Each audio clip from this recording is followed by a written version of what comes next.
Oh, what is happening, guys? It's been a while.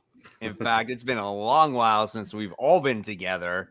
So, welcome back to another episode of Comic Book Weekly. We are here for you guys for sure today. We really are. Yeah. We're like, no matter what happens, we have to be on next week. Number one, because we missed 2 weeks in a row. And not on purpose. Right. It just, and then previous weeks, we, obviously there was personal things going on with Brent as well. So he couldn't make it on the show. So, but we made it a thing today for us to be on. So we can definitely talk about Spider-Man, and Superior Spider-Man was never in the plans to talk about because that news just dropped. I don't know, was it a day ago or something like that? Yeah, it was late yesterday, right? Yesterday, you're right. Yesterday, I think it was. Yeah. So, so welcome to the show, everybody. We welcome you for sticking with us, thinking that we did not abandon you. We're always here, right? Some way. Guys, I had jury duty last week. So once I got home, I was like, so funny when I got, first of all, the jury duty I couldn't have my phone all day, but that was fun. But I was actually late to come home because my phone like exploded on me. My maps wouldn't work. And I was like in Brooklyn and I was like, oh my God, if my maps doesn't work, I couldn't call anybody. I'm like, I'm just lost in Brooklyn. So I was like 45 minutes trying to make my phone work. So it was a day after that happened. I was like, guys, I can't go on. I'm going to bed.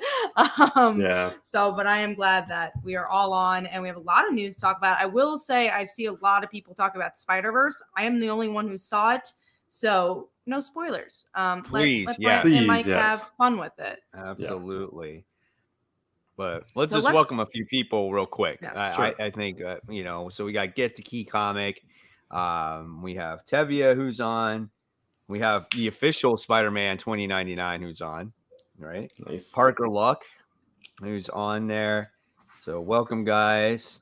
We have the Chosen One is on there. James Phelps is on. Adam Collecting with Dirts is on. Shield Draws is on. Guys, welcome. Michael Gallant is on. Bronze Page. We got a lot of people on so early. So thank you guys for coming on. And like Kat said, she's going to kick off that news. And we'll do our best that we can,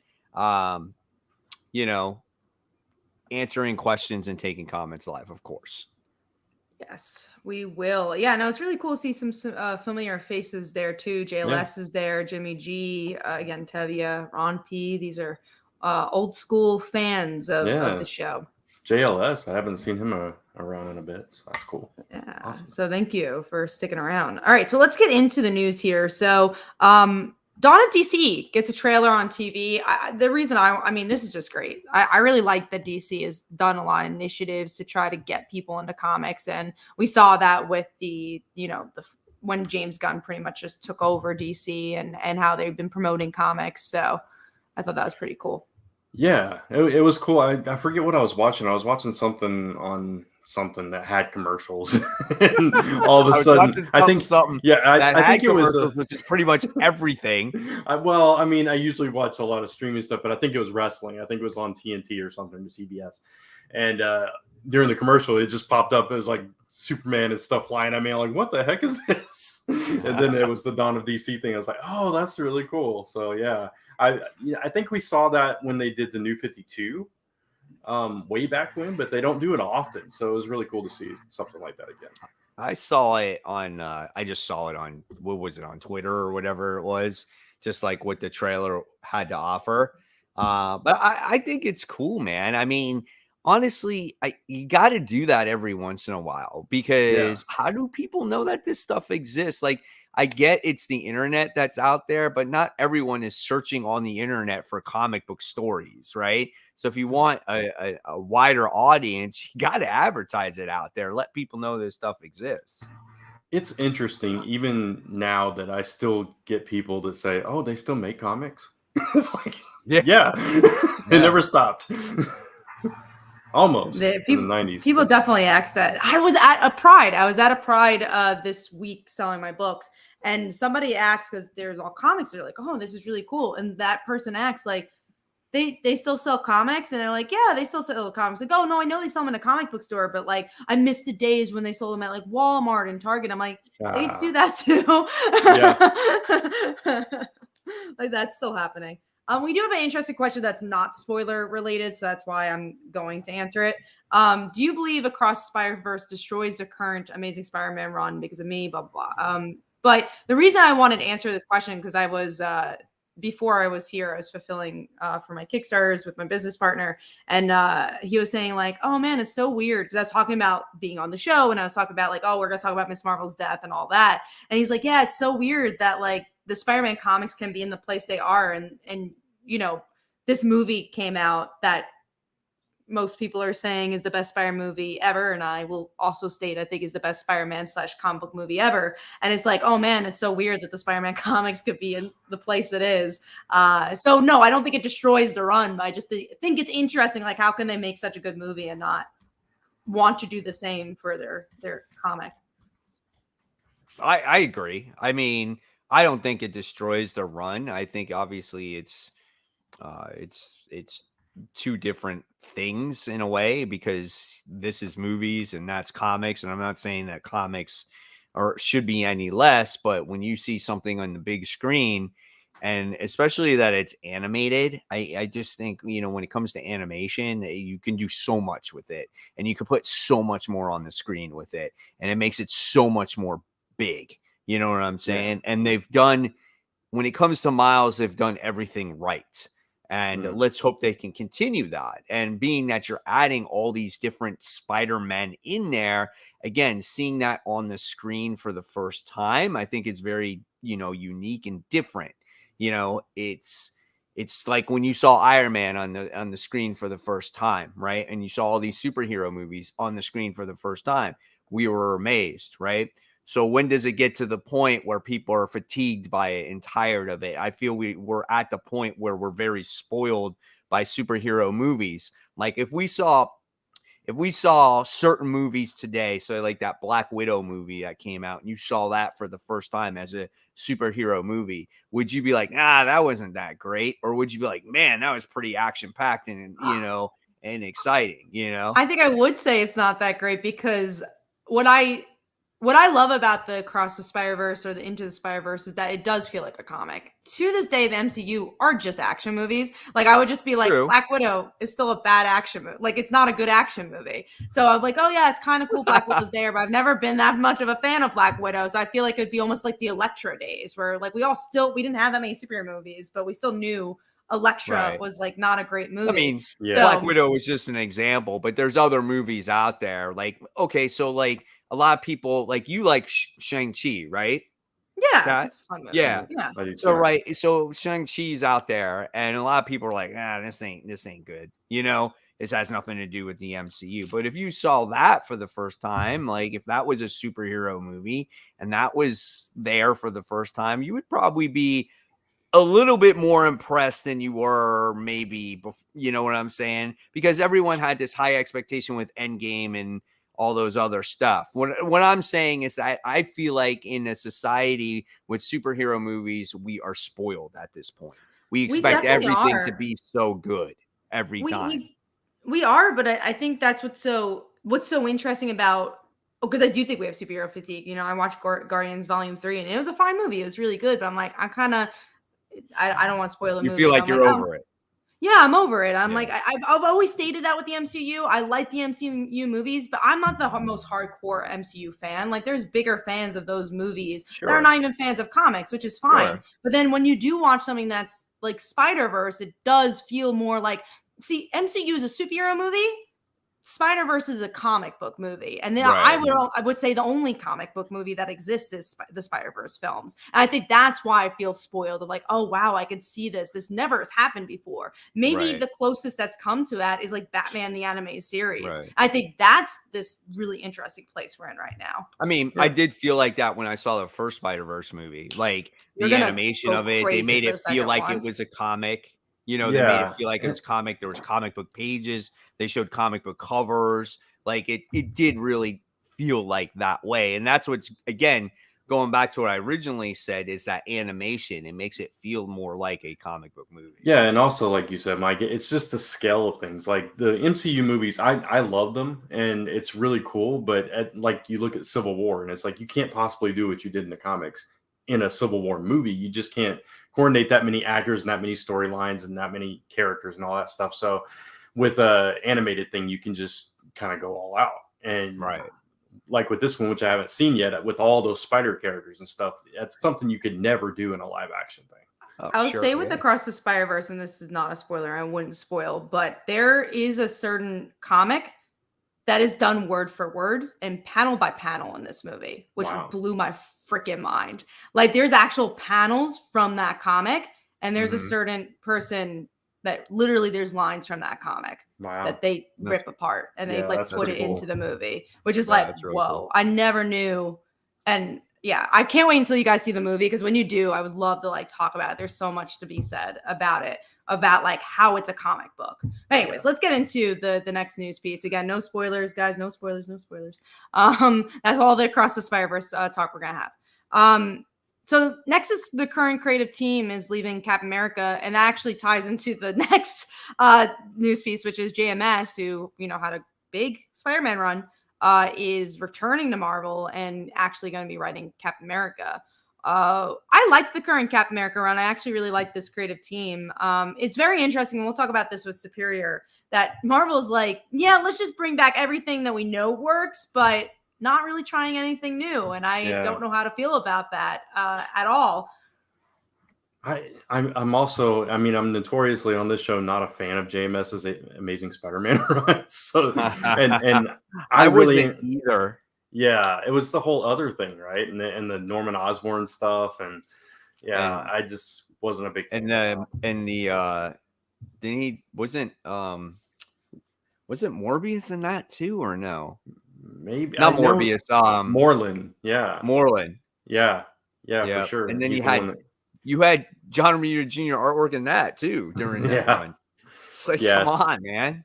Some people really like that run, though. I know. I'm one of the few that doesn't, I guess. But yeah, no, I think there's. I mean, you have the Sins Past situation in that run, so I don't think you're the only one. Right, exactly. So it's like you, Kat, I'm liking this current Captain America run. So to think about him coming onto that, it's like I don't, it's hard for me to get into a Captain America book anyways. And this was like the first one in a long time that I've been like, oh, this is really good. So I'm kind of nervous about it, actually. So I guess at least we don't love Captain America, so I guess worst comes to worst, we just drop it. I have not read this run, and I know you guys are kind of enjoying it. I've heard other mixed reviews about it, but I know that for as far as I know, it doesn't sell that well. So I think the best way to put it is it's not a Punisher where you're like, whoa, why are you not reading this book? But it's like, oh, I'm somewhat liking Captain America. That's fun. Right. Yeah. And so to say like, okay, Straczynski maybe didn't like his Spider-Man run, but you might like the Captain America run. I mean, I don't think he's definitely not he's a competent writer, right? Oh, so yeah, for sure. So it's like maybe he can do something that we haven't seen with the character in a while. And that's what I hope for, Yeah. Yeah, absolutely. I don't want to like disparage his skills or anything. I really didn't like his Amazing Spider-Man run. And that's like the thing that sticks out in my brain when I hear JMS. Of course, yeah. Be Man's World says that they really like JMS's Thor run. Yeah, I know that I've never read. I haven't either, but I remember it being excellent. When did he do that? Because Jason Aaron was on Thor Forever. Was it before that? Yeah, it was before that. Be before that. Yeah. I think it was like in the Dark Reign era, somewhere around there, maybe. Gotcha. All right. Well, let's That's get when into I just started reading comics again during that Dark Reign stuff, right when Civil War was going on, and then Dark Reign. That's like that 2007, 2008 time. And I wasn't reading Thor at that time. I wouldn't even touch Thor because I just wasn't a fan. I wasn't a fan of Thor until Jason Aaron's run, honestly. All right, let's get into the next thing. Speaking of Marvel, Jed McKay is ending their Moon Knight run. I know you guys have been least think Brent's it's solid. I frozen. don't know if you guys. Oh, Oh, he's he's frozen now. He's kind of frozen, kind of not. I don't know. He said his router. Oh no, he's good he's now. kind of. Let's see. I'm back for now. Yeah. He is Y'all back can for hear now. me. So Brant, Yeah. why don't you start in talking about I forget what we're talking about. Moon Knight. Moon Knight. Oh, yeah. It's time. Honestly, it's not his strongest title, Jed McKay's, but I do enjoy it. I still read it, but I think that particular story has probably run its course. So I'm fine with him going off and doing something else, and Avengers. Yeah, absolutely. So, but yeah, it's been a fine run. It's just not the strongest of his offerings, I think. So. Yeah, which we haven't talked about Avengers. Did you guys like that? Because I thought it was solid. I thought I really liked it. It's actually my pick of the week. Book. I thought it was a really good book. I thought if that was a way to introduce a like a team book, that was it. And I feel like he got Captain Marvel perfect in that. Yeah. And I love the thinking process of her selecting a team.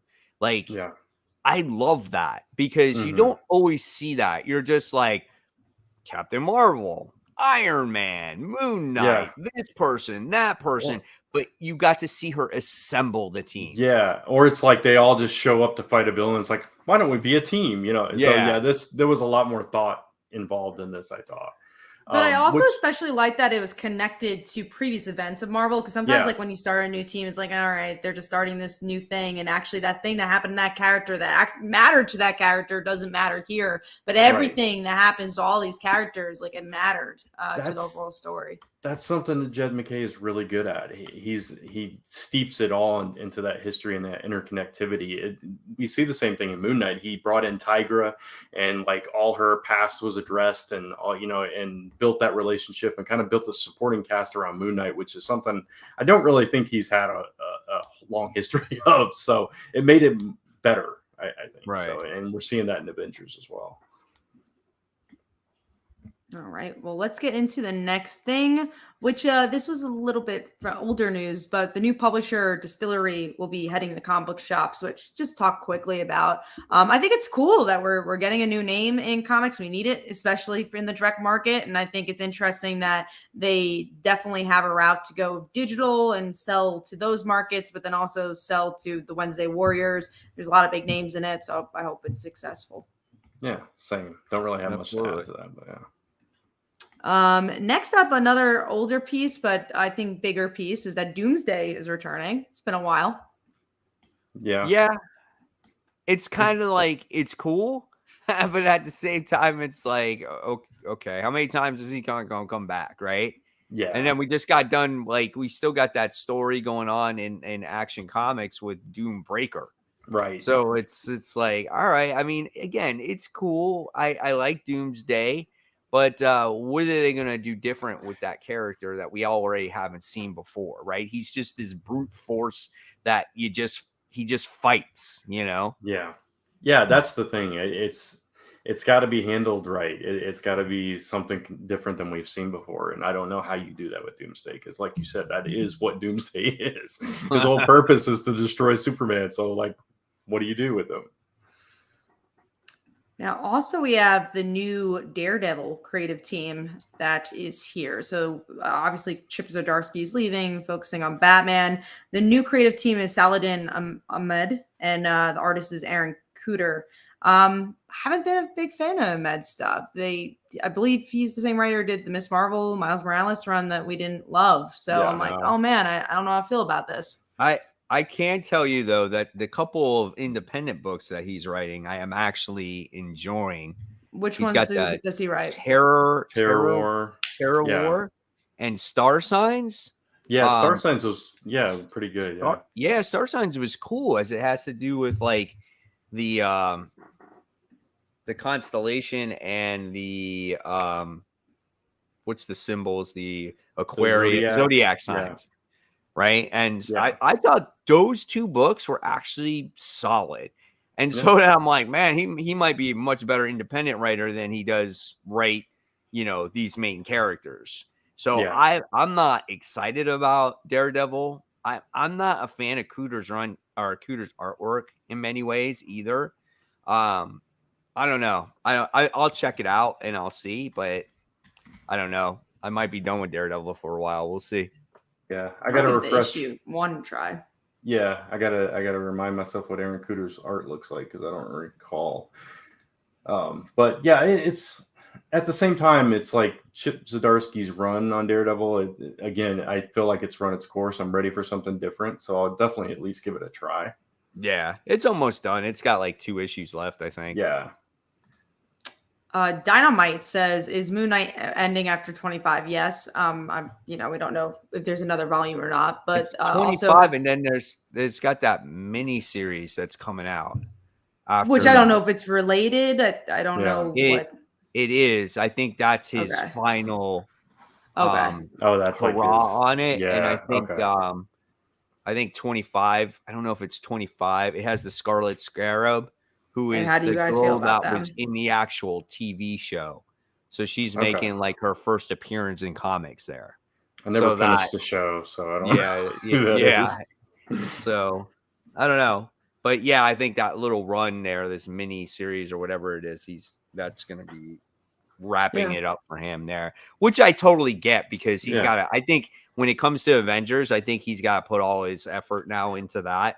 So I feel like that's why he's finishing all these other projects now. Yeah. And he kind of did the same thing with Black Cat, right? Like Black Cat ended, then we had Black Cat and Mary Jane and right. Continued on to a couple Spider-Man issues. So yeah.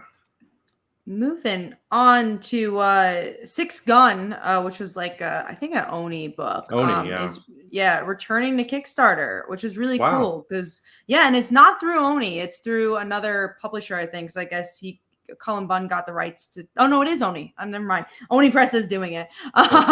Oni's returning the Six Gun through Kickstarter, which I think is fascinating. I love seeing new content from publishers like on a platform like Kickstarter. I think that's so exciting. So I'm most likely going to back this. Yeah. It's been years, right? Since Six Gun has been out. Oh, years. Yeah. That was like one of his, I think that might've been the thing that like started putting him on the map. It was like way back. I remember like reading the first few issues. I was really impressed with that. That's kind of what put him on my radar anyway. So I know there was like there was talks of TV deals on that at one point in time, and it never worked out. So glad to see it back though.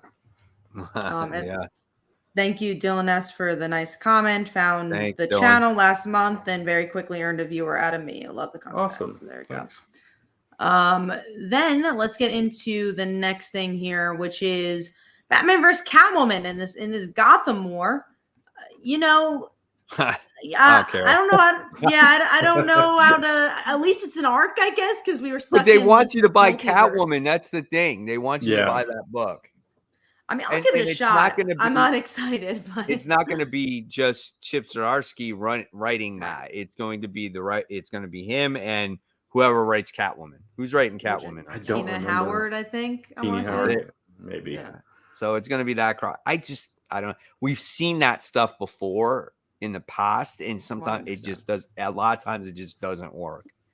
There's a big disconnect, I feel, I think we need a break from the Bat and Cat stuff for a while. Yeah, if you don't want them together, let's just not see them at all. Because that's fine. Just let them do their separate thing. They're starting to become like Mary Jane and Peter Parker here. Yeah. 100%. I agree. So that's our feelings on that one.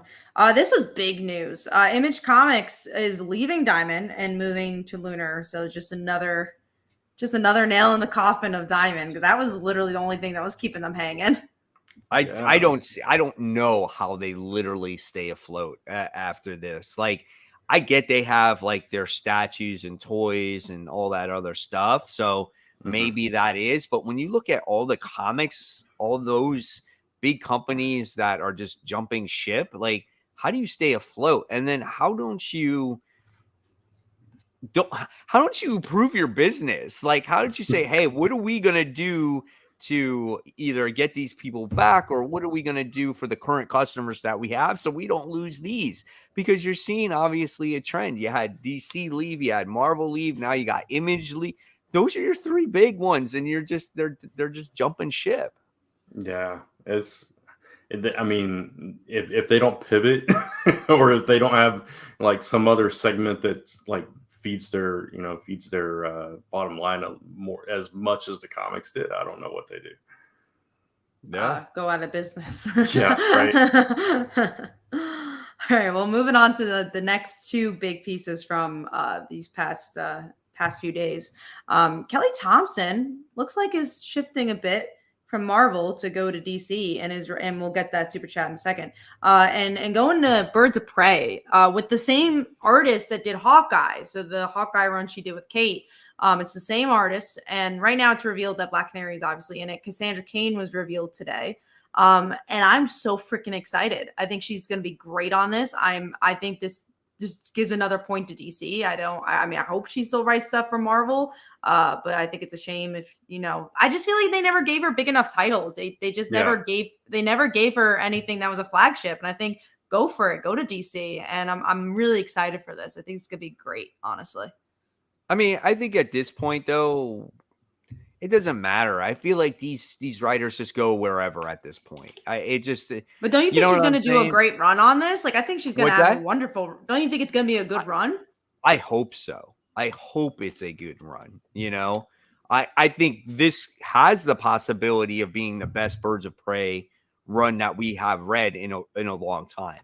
Yeah. Because first of all, we haven't had a book from Birds of Prey in a while, and we haven't had a real one in a long time. So, I mean, let's hope so. I hope she can definitely handle it. I mean, and when is it coming out? October, I want to say. October. I think it's like fall. So towards the fall. Yeah. I'm excited, man. I think it's cool. I am too. I think though that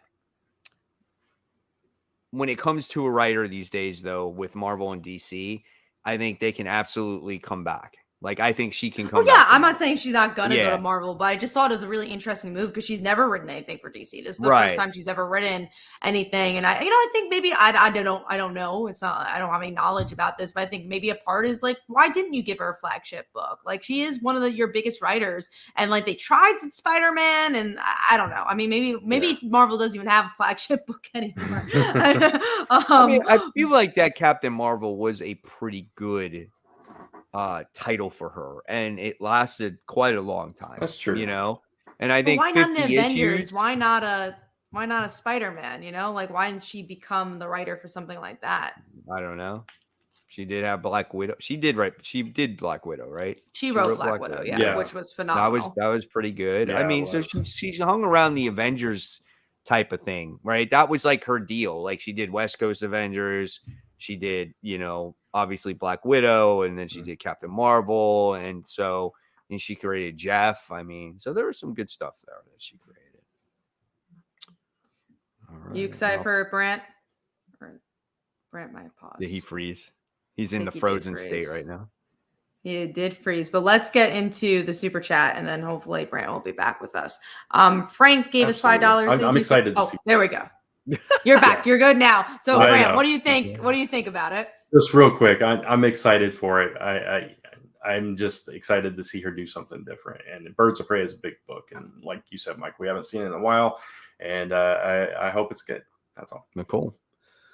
Awesome. And then Frank says, Catwoman is escaped con now. Batman's one job should be to capture her and return her to prison. And I'm sure that's not even going to be assessed. Probably not. I didn't even know that about her. I don't know what's going on with Catwoman. No. Since that series launched, that the first run really just left a bad taste in my mouth. Where I'm like, do I need to read this? And they never rebooted it. Yeah, Catwoman. Yeah. And they never rebooted it. They just went along. They never went to issue 1. Maybe if they went to issue 1, I would have picked it up again. But I picked it up. A cover buy for me. Yeah, that definitely. It's a cover buy for me too. I did read it like somewhere in the middle. I don't know. Jeez, can't talk. Lower 30s, and then I stopped because I just lost interest. But yeah, I still kept getting it for the covers for a bit. Because people liked Ron V's run a lot. And I just was going to jump onto it. And I heard like Ron V's run was ending on it. I think I bought one issue, and they're like Ron V jumping off of it. I'm like, well, it looks like I'm not reading it anymore. So I got Venomed on it, you know. Yeah, You definitely got Venomed on it. Yeah. Let's get into our last topic, which is the topic of the show. Superior Spider-Man is going to be returning, and Dan Slott's going to be writing it. And you know, I'm a little frustrated because again, the things I've loved from Marvel in these past couple of years is when they did something a little different. We'll talk about Punisher later, but I love the Punisher run. I loved Immortal Hulk. Like I just like things that felt new, and I'm like, okay, fine. Superior Spider-Man is returning. Let's see what a new person could do with him. And then you find out that Dan Slott's writing it. I'm just like, you're just doing it for the cash grab at this point. I mean, I'm not disappointed in that though. Because I'm like, if there's somebody that knows like Dr. Octopus and I feel like knows how to write him, like I enjoyed his Dr. Octopus. So how I want to know that story, like how does he become Superior Spider-Man again? So here's my question though. We've seen Marvel doing a lot of these flashback series, Extreme X-Men, X-23, etc. Could this be that? Could it just be maybe? Yeah, it could. It's just like a lost story in the Superior Spider-Man saga. Yeah, I could see that. If it is that, I'm not as excited. Yeah. Yeah. Go on. For me, I like those books. I like them. Like so, like for some instance, of them. like the Venom book is really really good. It's got like Silver Sable in it, and it's just a more simpler comic compared to where Venom is right now, right? And I like the Joe Fixit book. I thought that was a lot of fun. I think they're good. I just think we don't need everything in current continuity. And we can go back and Brant makes a good point there. Maybe it could be like a 6-issue story that that we didn't see at that time. It could be. I think I'm just getting frustrated with Marvel doing the same things over and over again. I think that's why I'm like, I'm cool with them doing retro stuff. They're like, I'm even enjoying I enjoyed the Extreme X-Men stuff for what it was. Like, I'm not saying don't do nostalgia, like have your little corner of nostalgia, but like give me something new while this is all happening. And Spider-Man, obviously we'll talk about it, but I guess they did something new, but they really didn't. Like it's stuff that Marvel and comics have been doing for years and years and years. Especially Marvel. They've killed these type of heroes and brought them back in a year. And I don't know. I was just getting frustrated with it. And like, there's so many series I loved from Marvel that just don't exist anymore. Spider-Gwen, Runaways, like there's so many titles. And again, I'm happy that we have like a new Avengers run. I really like Hellcat. I'm not saying there's bad titles at Marvel, but it's weird to say because I'm coming from a more of a Marvel fan, but it's interesting to see DC kind of reinventing itself now and doing more of like the Green Arrows and all these other books. And I'm like, I kind of wish Marvel was doing that instead of what they're doing now. They almost are getting into a DC rut, what they were in a couple of years ago. When you look at Superior Spider-Man, I think, if I remember correctly what the article said, I think the last series that we had of Superior Spider-Man, I think it was either 2012 or 2014. So when you look at that, it's almost been 10 years since you had. But the same writer, though. It's the same person who's going to be doing the same things. Look at Spider-Verse. Look at Dan Slott's Spider-Verse. It's the same exact sometimes thing. we say this, though. Sometimes the same writers have the best voice for that particular character. And I'll stand you corrected because the previous Superior Spider-Man was written by Christos Gage. It wasn't done by Dan. And you like that one a lot, the Christos Gage one. I liked it, but I still like Dan Slott's original one. You like better. his the more. main series. That's interesting. Yeah. Right. I just don't. Oh, go on, Brent. I was just gonna say I really enjoyed Superior Spider-Man, that run. So if it is a flashback thing and it's Dan Slott, that kind of makes sense to me, and I'm fine with it. And it's just there, you can pick it up or not. If it's a new thing, I'm kind of in the middle. Like, I think Dan Slott gets that character. Obviously, he created it, and he did some really interesting things with him. So he would know him inside and out. But at the same time, I do want to see fresh takes on things. So it's kind of, I'm in the middle of you two, I think. Yeah. What's so interesting about Superior, because I remember you guys liked Superior more in the moment. I remember when I was reading it, I'm like, I'm just so tired of Superior. Give me Peter again. But now as I look back, I really like that run because again, it did something so different. It was so inventive.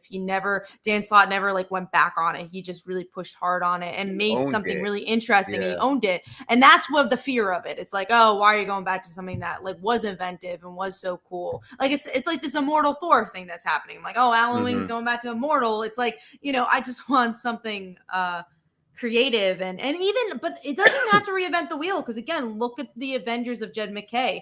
It's going back to basics, but still feels like it's something new. And that's what those are the type of runs I really like is like, don't like disrespect the characters, but do something that way. I feel like things are progressing. But yeah, we'll see where it goes. Obviously, I'll pick it up and I'll eat my words if I really enjoy it. But, I mean, you never know. It could be something really good, right? It just you just never know with these things. I mean, I never thought that Black Cat would be a great series, right? It's like, oh, how can we make Black Cat have her own solo series, right? And you got the right writer to do it, and now you're like, wow, that he did something different with Felicia, and now you can appreciate the character even more. So, like you said, Kat, hopefully we can get more series that, are different. And they've been out there, like you said, right? Punisher's been good. It's not like they don't exist. Right. A lot of people do like the Moon Knight series. I heard, I'm not just a Moon Knight fan, so I couldn't really get into it, but we've had a few, and you always like to see new and different stuff, of course, But who do you think is currently doing it better as a Marvel fan? Do you think Marvel's doing it better or currently DC? And again, I know DC has not done all their releases yet, but do you think who do you think is doing better? I give DC credit for finally, after years, releasing new books, and the focus is not on just Batman, which they truly need, because if they don't, the company is going to falter very soon, right? However, with that being said, they've only come out with 1 or 2 issues of each series. We don't know how these series are going to turn out in the long term, right? So we all get pumped up for these very first issues, but what are they going to be like 5 or 6 issues from now? And I know Green Arrow is only temporary. It's right now. Is it 12? Is that what they changed it to? 12, right. Yeah. So, but like we got excited for Shazam, and we've gotten excited for whatever else has come out in the past. Well, even look at World's Finest. We're still World's Finest. I love that book. Dark Knights of Steel. Right. Yeah. I think World's Finest is a great book. For me, that's like my favorite DC book right now. You guys, I know, and we'll talk about it later, are really super excited for Dark Knights of Steel. For me, that book is dropped off only because of its release schedule. If it was released on time, that would make a whole different thing. And I just feel like Tom Taylor has kind of let that book slide a little bit, because he's got other stuff going on. And I feel like that book is like not his priority anymore, or his artist makes it not a priority anymore, or whatever the case may be. But, and there's a good comment there. We have Night Terrors around the corner. So this is going to be an event that is being released for DC that's going to interrupt the books. It's taking place in all of their books. So that's going to be a 2-month hiatus on whatever's going on in those books. However, I'm going to buy a lot of those. I think it might be kind of cool. And like I said, I love buying covers, and I think some of those covers look absolutely brilliant. But I do give my hat is off for DC, because they're finally doing something a little bit different. Just keep your fingers crossed that it continues to be good and it doesn't die off like New 52 did, Yeah, I'm worried about the events because, like you said, once they start, it interrupts everything. And we just got started with like these Green Arrow and a new, creative team on Flash coming on, and all these different things, Titans, John Kent, etc. So I'm nervous about that they're going to lose the momentum with that, but we'll see. Yeah, Night Terror is not something I'm most looking forward to. Oh, I can totally get that. That's not Cat's thing at all. No, I hate events. I pass. No, I pass. I mean, I'll read some of them just because look, DC's gonna be stopping. I'm sure there's some titles that look interesting, but I hate events. They're not my thing. So we'll see. But yeah, that's the news. That's all the stuff we had to catch up on for 3 weeks. But let's get into some Kickstarters we're going to shout out. Me and Brant are going to talk about our current Kickstarters, and then Mike has some friends that he wants to talk about as well. But Brant, you actually have a new Kickstarter, so why don't you talk about yours first? Yeah, You want me to screen share it that way? Yeah, you don't, if you could, yeah. I was No gonna problem. try, but I don't know what it would do to my internet. Yeah, no, I figured, so don't worry about Yeah, it. appreciate I'll that. screen share, no problem. All right. So my current Kickstarter is Pneumatic Cases Volume 1. It's collecting issues 1 through 4 plus a brand new 16-page story featuring the couple's future granddaughter on her adventures. And it's got all kinds of different content too. We have a special collector's box that I'm really proud of the way it turned out. And we have a exclusive like metal cover. So there's some special stuff that we haven't offered before. And so if you like trades, if you like waiting for that story to be complete, this is a complete story, beginning, middle, and end. You can check it out. We just launched yesterday. We're already over halfway funded. So go check it out. It's Pneumatic Cases. You can go there at lastnumberpress.com/PC, and I'll drop that link in the comments as well. Cool. And I'm going to talk about my Kickstarter real quick, which is actually ending. So the reverse, but don't worry, we have more Kickstarters to come in the next couple of weeks. But yes, this has been doing really well. It's Rainbow Canvas. If you like Webtoon, it's BL and GL romances, all wholesome. Our original stories from very popular Webtoons, including our Webtoon, Slice of Life. We're super proud of this one. We're gearing close to 600 backers. We have 2 days left, so hopefully you guys go check that one out. I'm going to stop screen sharing. That way I can pull up the links for the books that Mike is going to talk about. So let me pull that up, and then I'll start screen sharing it. All right, so here we go, and we'll share all these links in the comments. So you want to talk about which one first, Mike, again? Destiny, right? No, we'll do Legend of Kaiden first. Okay, Legend. Okay. Yeah. Here we go.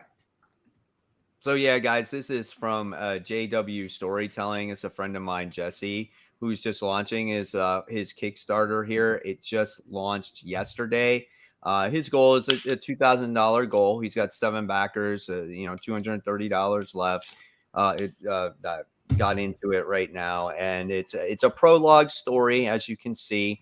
This is just something that's getting started. So if you guys are definitely interested, go ahead, click on the link here, and we're sharing it on the chat right now, and definitely much appreciated. And then the next one we have is from Frank, who is currently, or maybe still in the chat right now, Destiny Aurora, which is a science fiction story that has been out for quite a while. There's only 6 days left to go. He is fully funded with 64 backers, and we're trying to get this, trying to reach those stretch goals here. So if you guys love science fiction, Star Trek, this is something that for you. And this is the audio version of this story as well. So guys, good luck in your Kickstarters. And like I said, it's my pleasure to promote them for you. There you go, guys. So those are the Kickstarters. So let's get into some comics. We got to talk about the big elephant in the room. Oh, man. I definitely talked about it in my review on this book, and it just it hit the fan, boy. I had like 6,000 views on that video. Like, let me tell you, wow. It was great. And there was comments all over the place. But Amazing Spider-Man, issue 26. So this is it, guys. In the chat, you can air out all your thoughts on it right now. But this story for me, it was so underwhelming, and it just was like it felt so forced that Ms. Marvel was there, and I don't know what I was missing. I guess I forgot that she was a shapeshifter, and like it hasn't been used very often. We haven't seen it since the very beginning, and so if this was not spoiled that it was Ms. Marvel, I could see how this could have made some type of impact, right? Because as the reader, you sit there, you would see MJ get stabbed, and then the next thing you're like, oh my God, I can't believe this happened. And then it's Ms. Marvel. what would have been better is if that wasn't revealed until maybe an issue or two later that it was Miss Marvel. But all of that doesn't matter because you're already spoiled. And when you're reading this book and you see Mary Jane get stabbed, you're just kind of like, that's not her. And it's Miss Marvel, But it's just like, I just felt like the way it was done, it wasn't very impactful. It wasn't emotional. Peter doesn't have this real connection with Miss Marvel. It's like they throw in the Fantastic Four randomly in there. And it just did not work in any shape or form. And this was this big buildup, for these 2 issues. And it just did not deliver in any way, shape, or form. It was so flat. And it's just like, at this point, if you're Zeb Wells, you got to pick up those pieces and you got to move on from here. But what pisses me off about this is when you see it at the end of the day, this is a story that was driven by a movie that he's attached to get Ms. Marvel on the map, to get the attention for his movie, for that character. And that's how I feel about it. I feel like Ms. Marvel was his focus point from the very start. And Amazing Spider-Man, Peter, was the secondary character here. See, he was the supporting cast. I actually thought it was the complete opposite. Not in that regard. I see your point of view, but that Miss Marvel was just used for the sake of Spider-Man's story. I think they both don't benefit, right? Because it's like, okay, Ms. Marvel dies in a Spider-Man book because it's just like, oh, now Peter has to feel bad and feel guilty, and MJ has to feel guilty. And it's just like, what did they have to do with each other? Like, it felt like she was a pawn of his story, but then I understand your point of view is like, oh, the sales are doing really well because like Miss Marvel's dying. We're just trying to get publicity for it. Right. I think it's a lose-lose situation all around. It's just like no one wins. It's no one's story in the long run. And it's just like, I mean, it's not a good death. The thing she says in the end, like, I have to save MJ.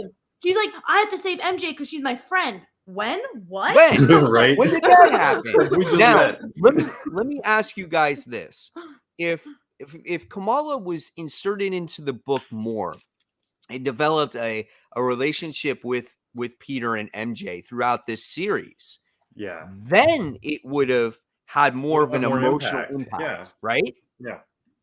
Absolutely. She was barely there. And when she was there, it was just like, why is she there? I mean, there was like very little reason for her to be working for Osborn. It felt shoehorned. And I think we all said that at different points. It's like, why is she even there? And I love Miss Marvel. I want her to have her own book and be successful and all that stuff. But this was just not the way to get attention on her, I don't think. And I feel like and maybe this has to do with editorial, I don't know, but going back to her death, I feel like the words that were said could have been to any character. Her death could have been any character, and that's such a weird thing for someone who has such a unique voice and like has been a prominent character. It's like killing off Miles Morales, He had no personality in the entire, even in the very few panels that she had, she seemed like a nuisance to Norman, to Eddie and Dylan when they were in their fight, when she was interfering in that. Wherever she went, she never felt like she was a presence in this comic that you care about her. Like, I had a rant about why is she even in this book? Why is she butting in here? And then it just tops it. It's like the cherry on top when she's the one that dies in the whole thing. Yeah. And I don't understand why this doesn't connect to her narrative at all. Maybe this Fallout issue will, and we'll see like how her friends react. But her supporting cast members are so important to her, and it's honestly just so. And they're not around. Everybody.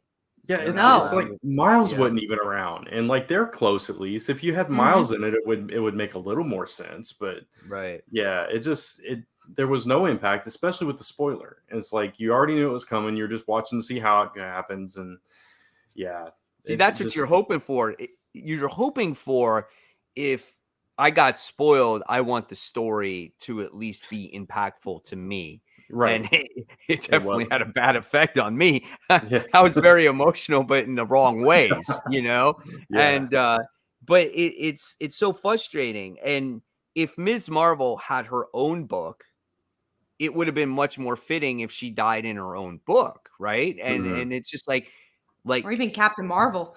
Yeah. Even a or Miles even Morales Captain book, Marvel. any of these. Right. Yeah. Right. That would, and the timing is the same because her issue 50 is getting ready to come out, and that would have been around the same time frame. That would be great. Finale issue, death happens, right? I mean, that actually makes good sense. That's a good idea right there. Yeah. Tevye has a good point. Do you think they were going to kill off MJ and not Miss Marvel? I think possibly. I think maybe they're setting up to that, or they really want to do the red herring. I want to talk about MJ for a second because I also think she was really confusing. The kids, they just disappear for no reason. I'm just like, wow.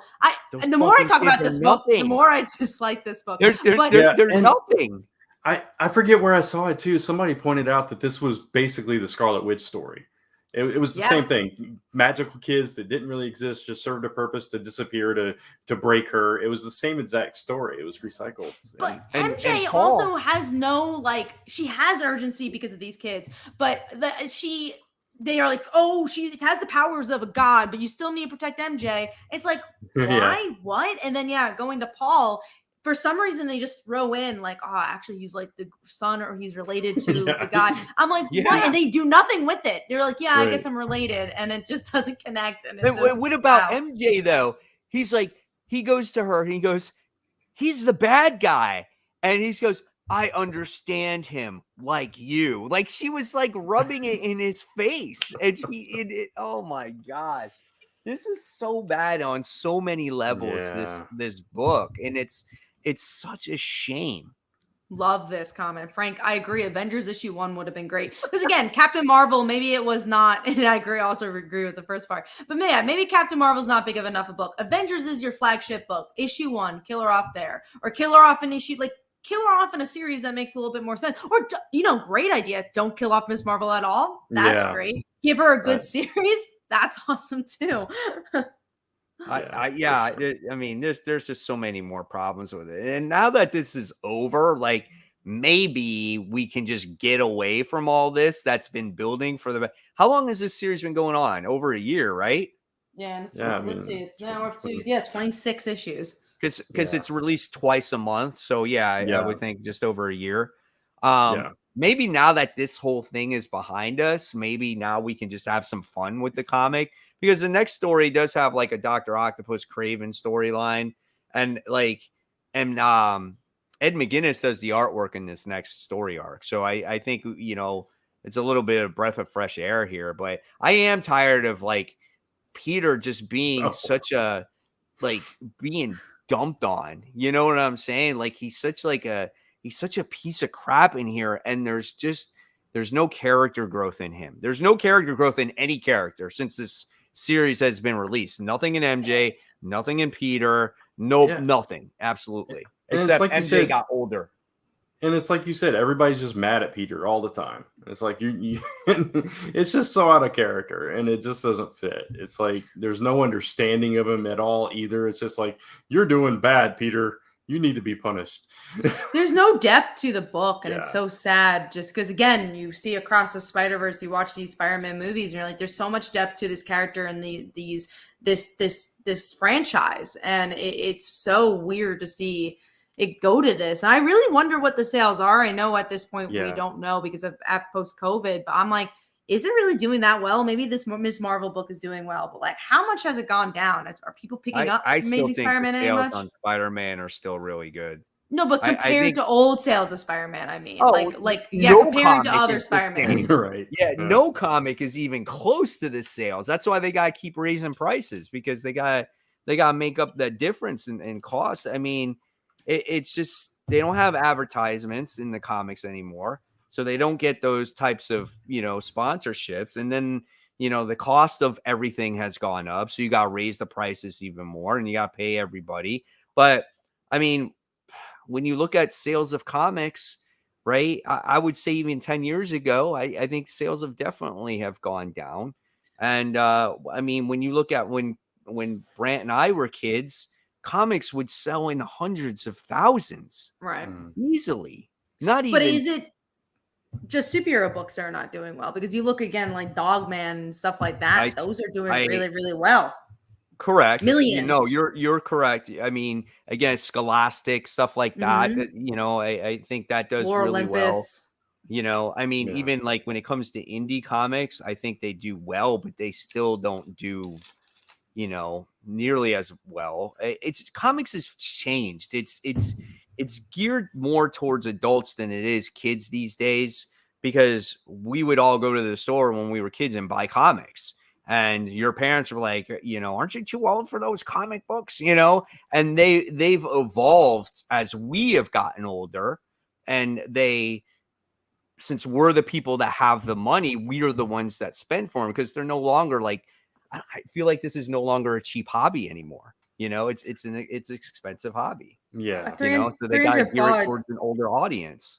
They bring up a good point. Dogman doesn't come out once a month, which is true. And I think there's a point to why trades and graphic novels sell so well, but does Marvel and DC trades and graphic novels sell as well as a Dogman or a Lore Olympus? And another issue with the trades of Marvel and DC is that they don't really print those old books as often as they should. I remember I was talking to my store about how when Scarlet Witch was coming out, that there was no print run for the graphic novel of House of M. That's crazy. None at all? Crazy. None. Wow. They didn't have anything for House of M, and they were just like, we don't have this House of M book when, But did they ever make it or no? Yeah, no, they made it, but they ran out of print. Like they were at their 4th or 5th print run. They didn't do the next print run that they needed to do. So it's like, some of the trades and the omnibuses, they go out of print. Exactly. And then what happens is, believe it or not, those omnibuses actually have value because they're not printed anymore. Right. And so they re-release them again. Yeah, it is a shame. And I feel like when it comes to like omnibuses, I think they do really well. I think a lot of people buy those because it's just like something that you can always just take off your shelf and read at any point. And I think that's the thing that needs to be fixed more. Because again, floppies, sure, we're just not, they don't sell as well, and that's okay. And you just know that in comics, that's not where you're going to make the majority of your money. Again, the bottom line is just not there for that. But the whole point of making these floppies is to collect it in these bigger books that will hopefully sell and go to Barnes and Nobles and Amazon, and more people will buy them.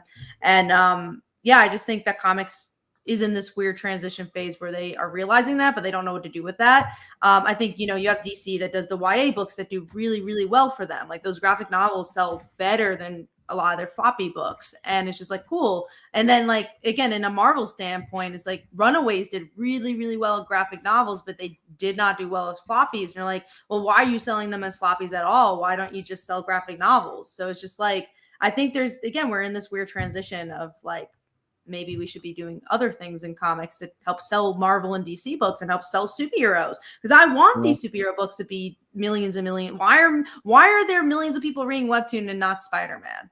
Like, I don't get that. I think it's just a combination of stuff. I just think getting the audience out there to know that these stories exist is one thing.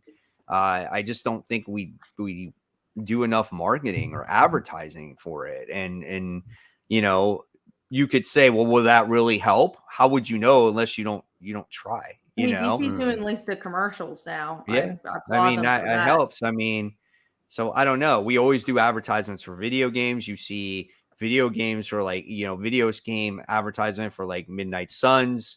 You make a comic book out of Spider-Verse. Out of the video game for Spider-Man that's getting ready to come out, Spider-Man 2.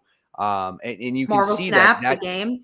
That's Marvel Snap. They did a lot of advertisements for that. And it's just like, you can do that stuff in comics. It's okay. I mean, I get it. It's not your huge, money maker, but it's the old saying. Sometimes it takes money to make money, right? So you got to spend it to make it. And that's just the way it is. But I got a question. So, I mean, listen, after reading this book up to this point, is this your least favorite run when it comes to Amazing Spider-Man that you've read after all these years as of right now?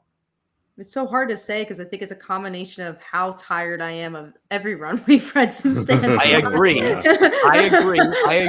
But when you look at the build up to this, and at the end of the day, what did this accomplish? It was worse than Nick Spencer's run. Absolutely. I'll say that. I agree. Which is saying something. I mean, and it's not done yet. It's not done yet. But in that article that was written, Wells said that his goal was to stay to issue 50 on this.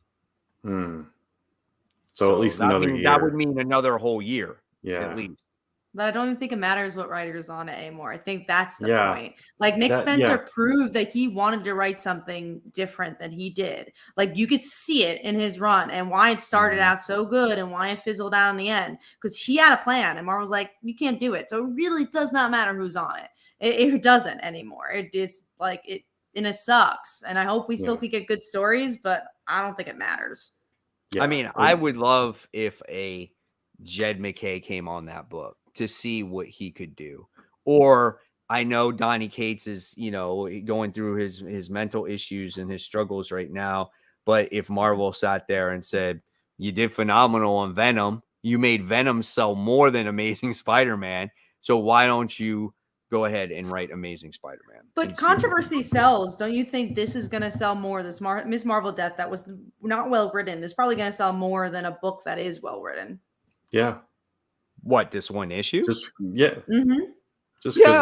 absolutely controversy sells. But I think at the end of the day, don't you want the entire run to sell? Well, of course, as fans. That's what you want, not just one issue. People will pick up one issue just to see what it is.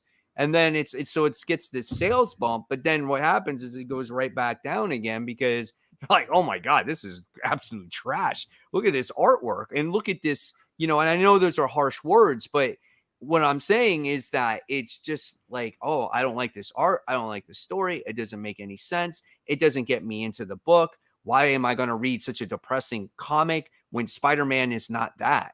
Spider-Man is not a depressing character. He really isn't.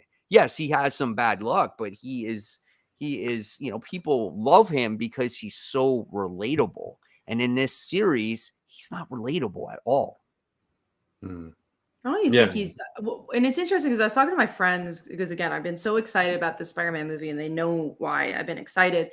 And I was talking about why do I love Spider-Man? Like, why do, a lot of people say it's because he's relatable, but I don't think it's that. Like, I mean, I'm not a 30-year-old man, but I think the reason why I like Spider-Man a lot is because he, no matter what, will do the right thing.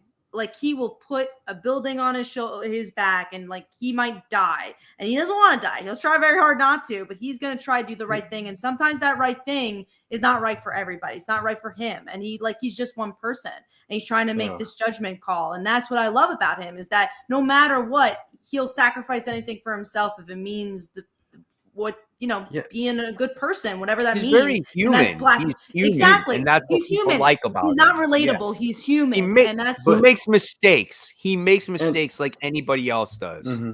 And it's also that, even though he has all these powers and stuff, he's still an underdog. He's always looked at, even as a superhero, he's looked at as somebody that's just not quite, up there, but he still pushes himself to do every possible thing that he can. He goes against all odds. And I think that's part of the appeal as well. Yeah, and that's what I want to see in this book. There's not been the struggle of, again, having the building on your back. Sure, there's the struggle of MJ being honestly a little bit of a bitch to him and missing and like whatever. But that's not a struggle. That's just like a character being written wrong. It's just like I want to see a true conflict. And there has not been any conflict in the book that it actually attacks his personality or attacks what he needs. And those are the best Spider-Man stories. And I think that's been missing for a really, really long time. I can't remember, besides Superior Spider-Man, the last time his actual morals have been targeted or that we've seen that type of story. I really don't remember the last time we've seen it. At the end of Amazing Spider-Man, before he died, before Superior Spider-Man came out, right? I mean, that was a very emotional comic. And then the same thing when you had Flash die. Yeah. That was a very emotional comic, And so as much as people will rag on Dan Slott, I thought that he did get the emotional aspect of Peter Parker and who he is as a person and as a hero. Because he said himself, he's a big fan. He'll take risks on the character, right? But, he is a big fan. He gets Peter Parker on who he is. Yeah, I just find it so interesting because I feel like, yeah, we think about this more, because just the run has been so disappointing. And I think what's so disappointing is when Spider-Man was not maybe our favorite run, like when we weren't loving Dan Slott's run. We had Miles Morales Ultimate Spider-Man. We had Ultimate Spider-Man in general for the longest time. So it was like, oh, I could go back and like read that book, or I could go read Jessica Drew's Spider-Woman, or I could go read Spider-Gwen. But the problem is that there's not any other Spider-Man books really out that are good either. Like, I mean, the Miles Morales one, I know you guys have been thinking is solid, but it's not like this is the best Spider-Man run. There's nothing to fill the void currently. Yeah, and even with the Miles, it got interrupted by all the Carnage stuff, so it's kind of sidetracked a little bit right now. I still like it, even though I do think too, it's good. Yeah, it's still good. But you love I it. did like the. No, I'm not gonna say I love it, but I mean, I do like the. And I do like the newest. It's the best issue. Miles we've gotten in a while. Correct. Yeah. Yeah. And I did like the last issue of Dan Slott's Spider-Man because it just focused on the character.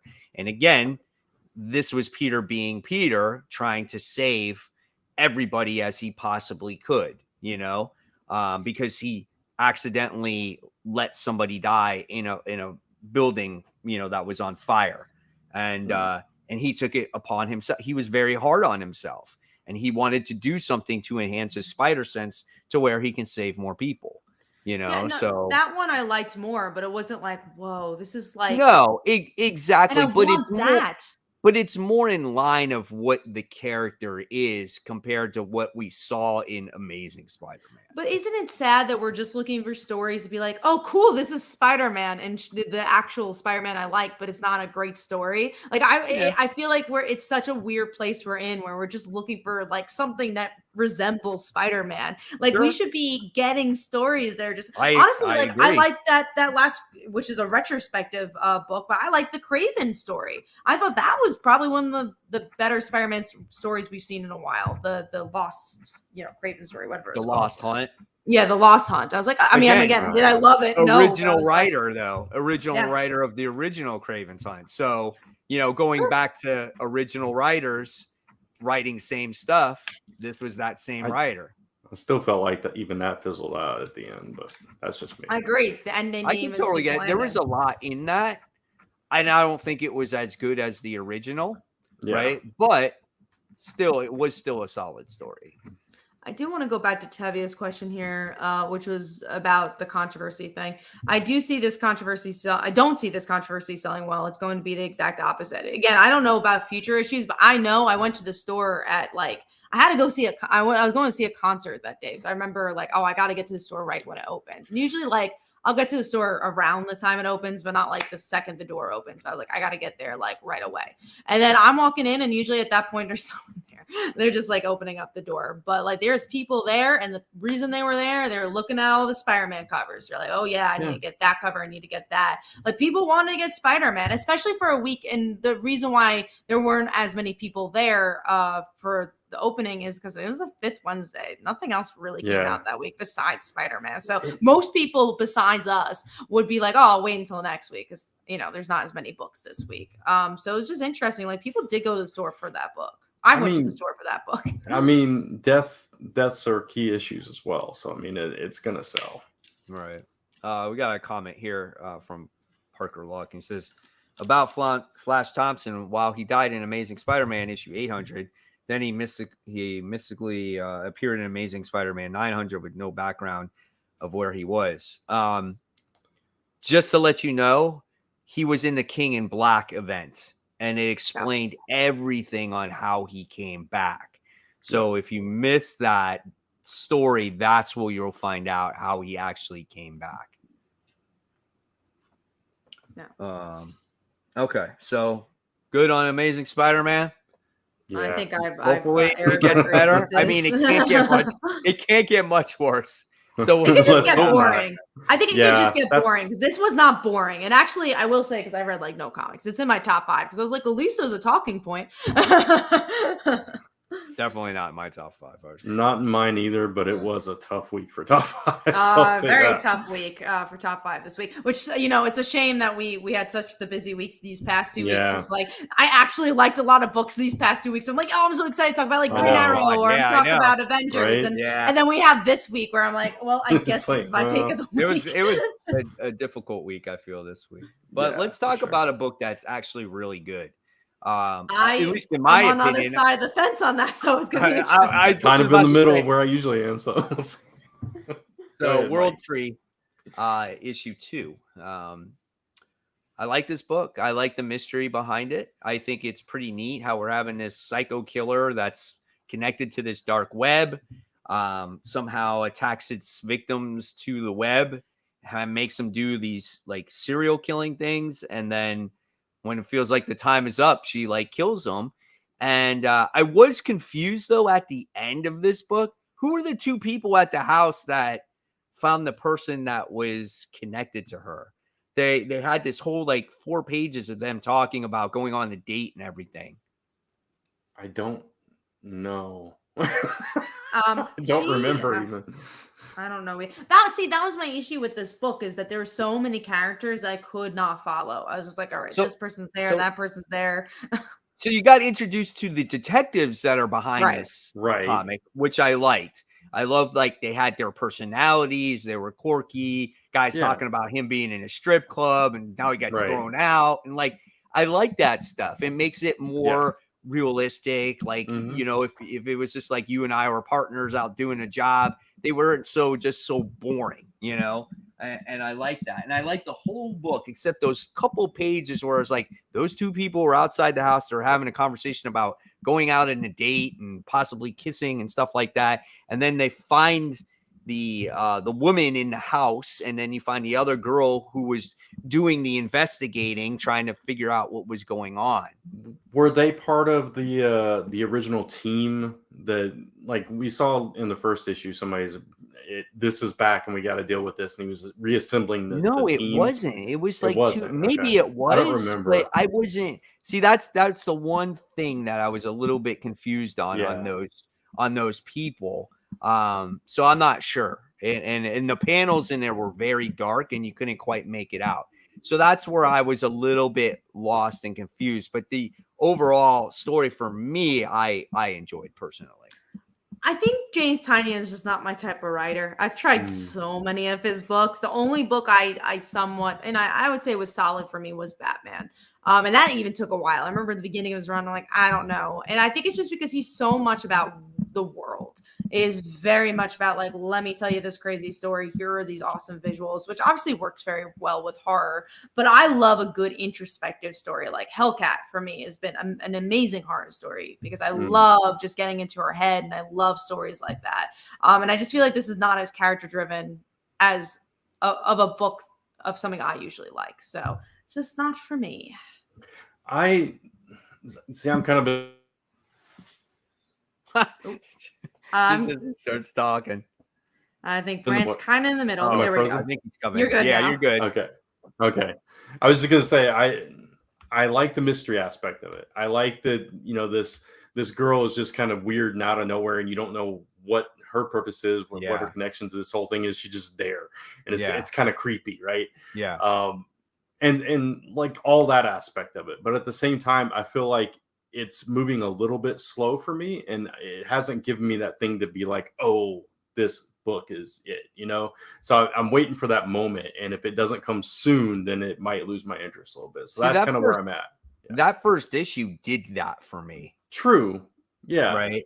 And so now you're kind of getting into like, I guess, the mystery aspect of it, and that's where I feel like I'll agree with you. Like it kind of slows down, and you're going to say, okay, well, where does that action pick up? Because to me, that first issue like blew me out of the way, because it was just like this random guy is just killing people, going house to house. He goes to jail. She comes in the freaking jail cell, blows his freaking brains out. And his big brother is sitting there witnessing the whole thing, throws up all over the place. I'm like, holy cow, that is intense. And then you go into this issue and it just goes way, way slow. And so like where's it going to go like in the long term? So I get it. It's like horror mystery. And I do like that, but I don't want it to be like to this slow burn to where I'm just going to be bored the whole time. Right, exactly. And that's my concern right now. Like that first issue is what hooked me to get the second, right? It's like, okay, Right. this is going to be good, but this one, and it's like if we get 2 or 3 issues in a row like this, I'm going to be like, oh man, I don't know if I can handle it, you know what I mean? You know what hooked me for the first issue was that there were so little books out this week, though. Yes, I should get this.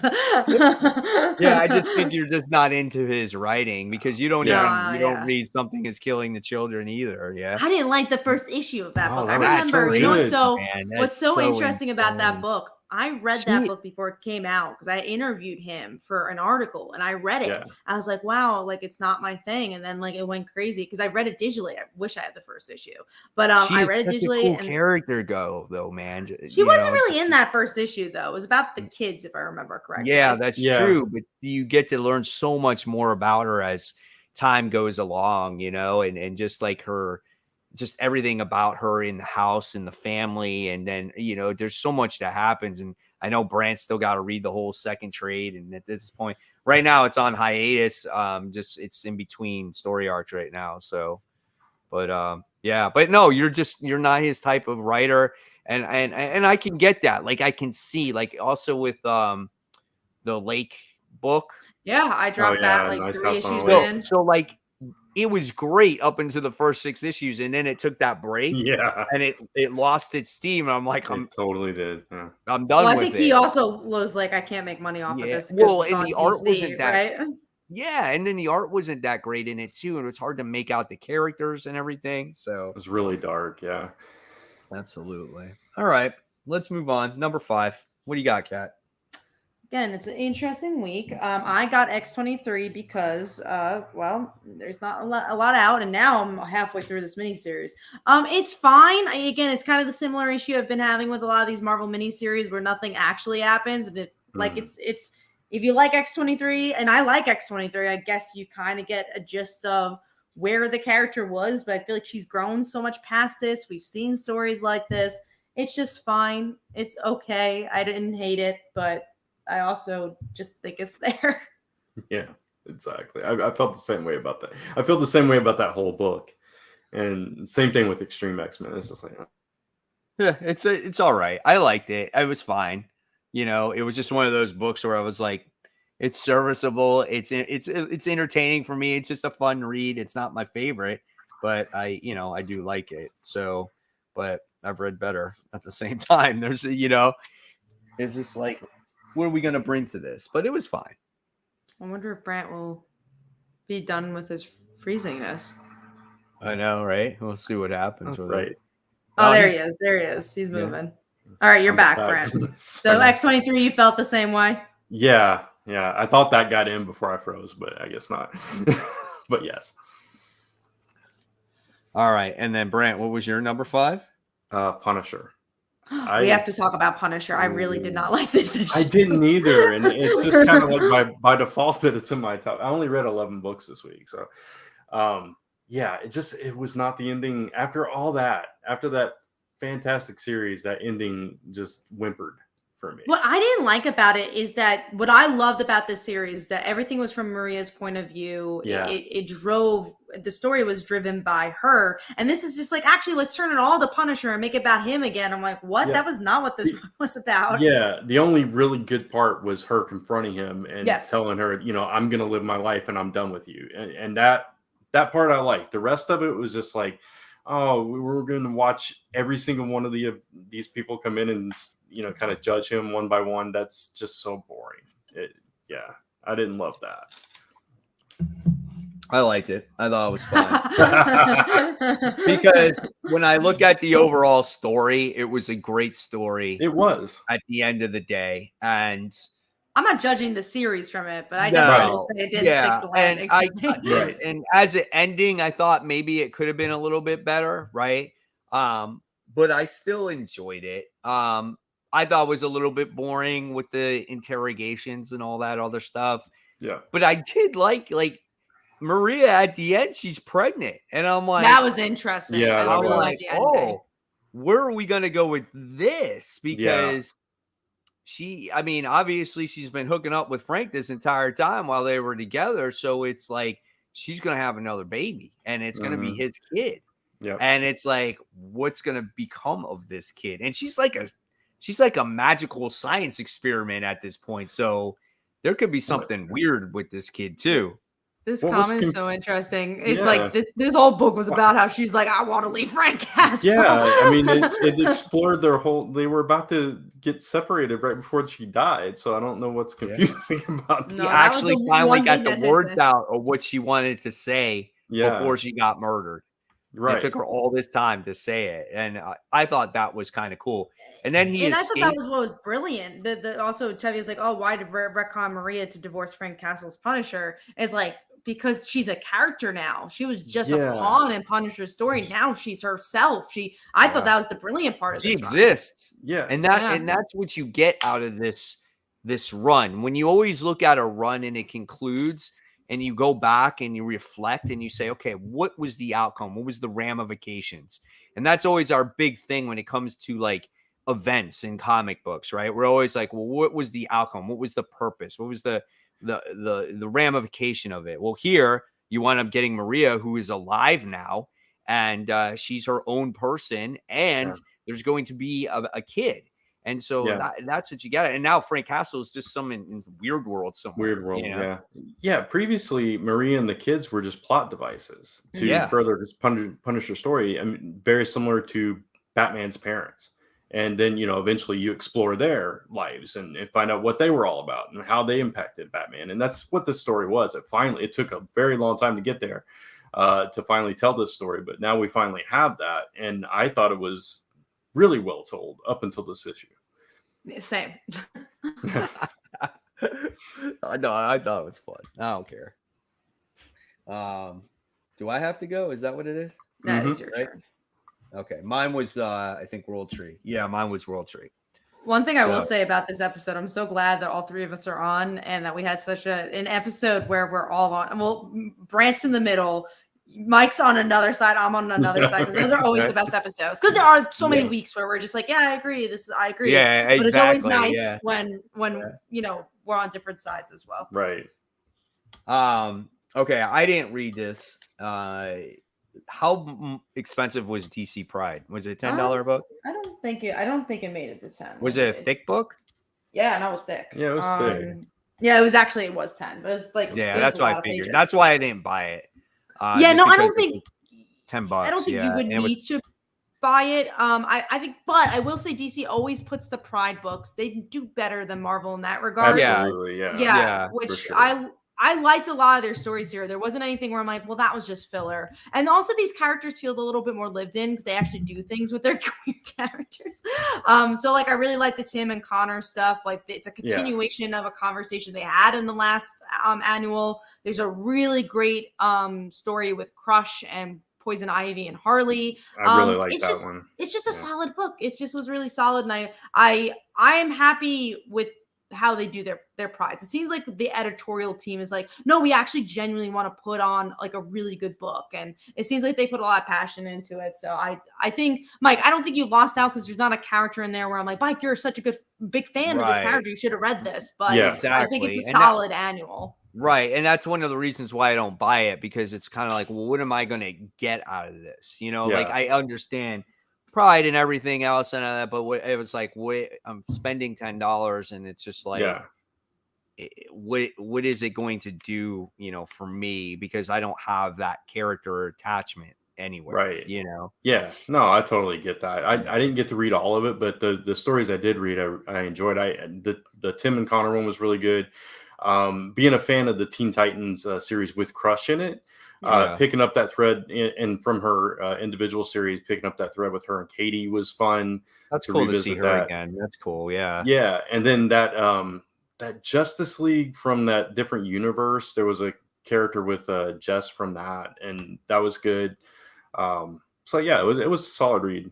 It was just thoughtful, and I just like Yeah, absolutely. I miss anthologies that mean something because we just have Right. so many anthologies where it's like, oh, it's someone's anniversary, let's do this. Exactly. And it just seems like they actually planned this throughout the year, and like again, all of it connected to the previous Pride book. So Yeah. I want more annuals like this, and I think Yeah. obviously just as a queer book, I think it was great. But like to your point, Mike, I think we need better books that are just with queer people that you could read on a weekly basis. That's not $10, Yeah. you know. Yeah. It doesn't need to be special. No, It shouldn't exactly. have to be a special. There's nothing Right. wrong with putting these characters in your everyday books and having them be out there. It's absolutely fine, you know. And so it is affordable for people, you know. Yeah. And Crush was a great example of that. I think Crush was such a well-written book when Yeah. that came out last time. And Runaways, I still to this day think is a great book as well.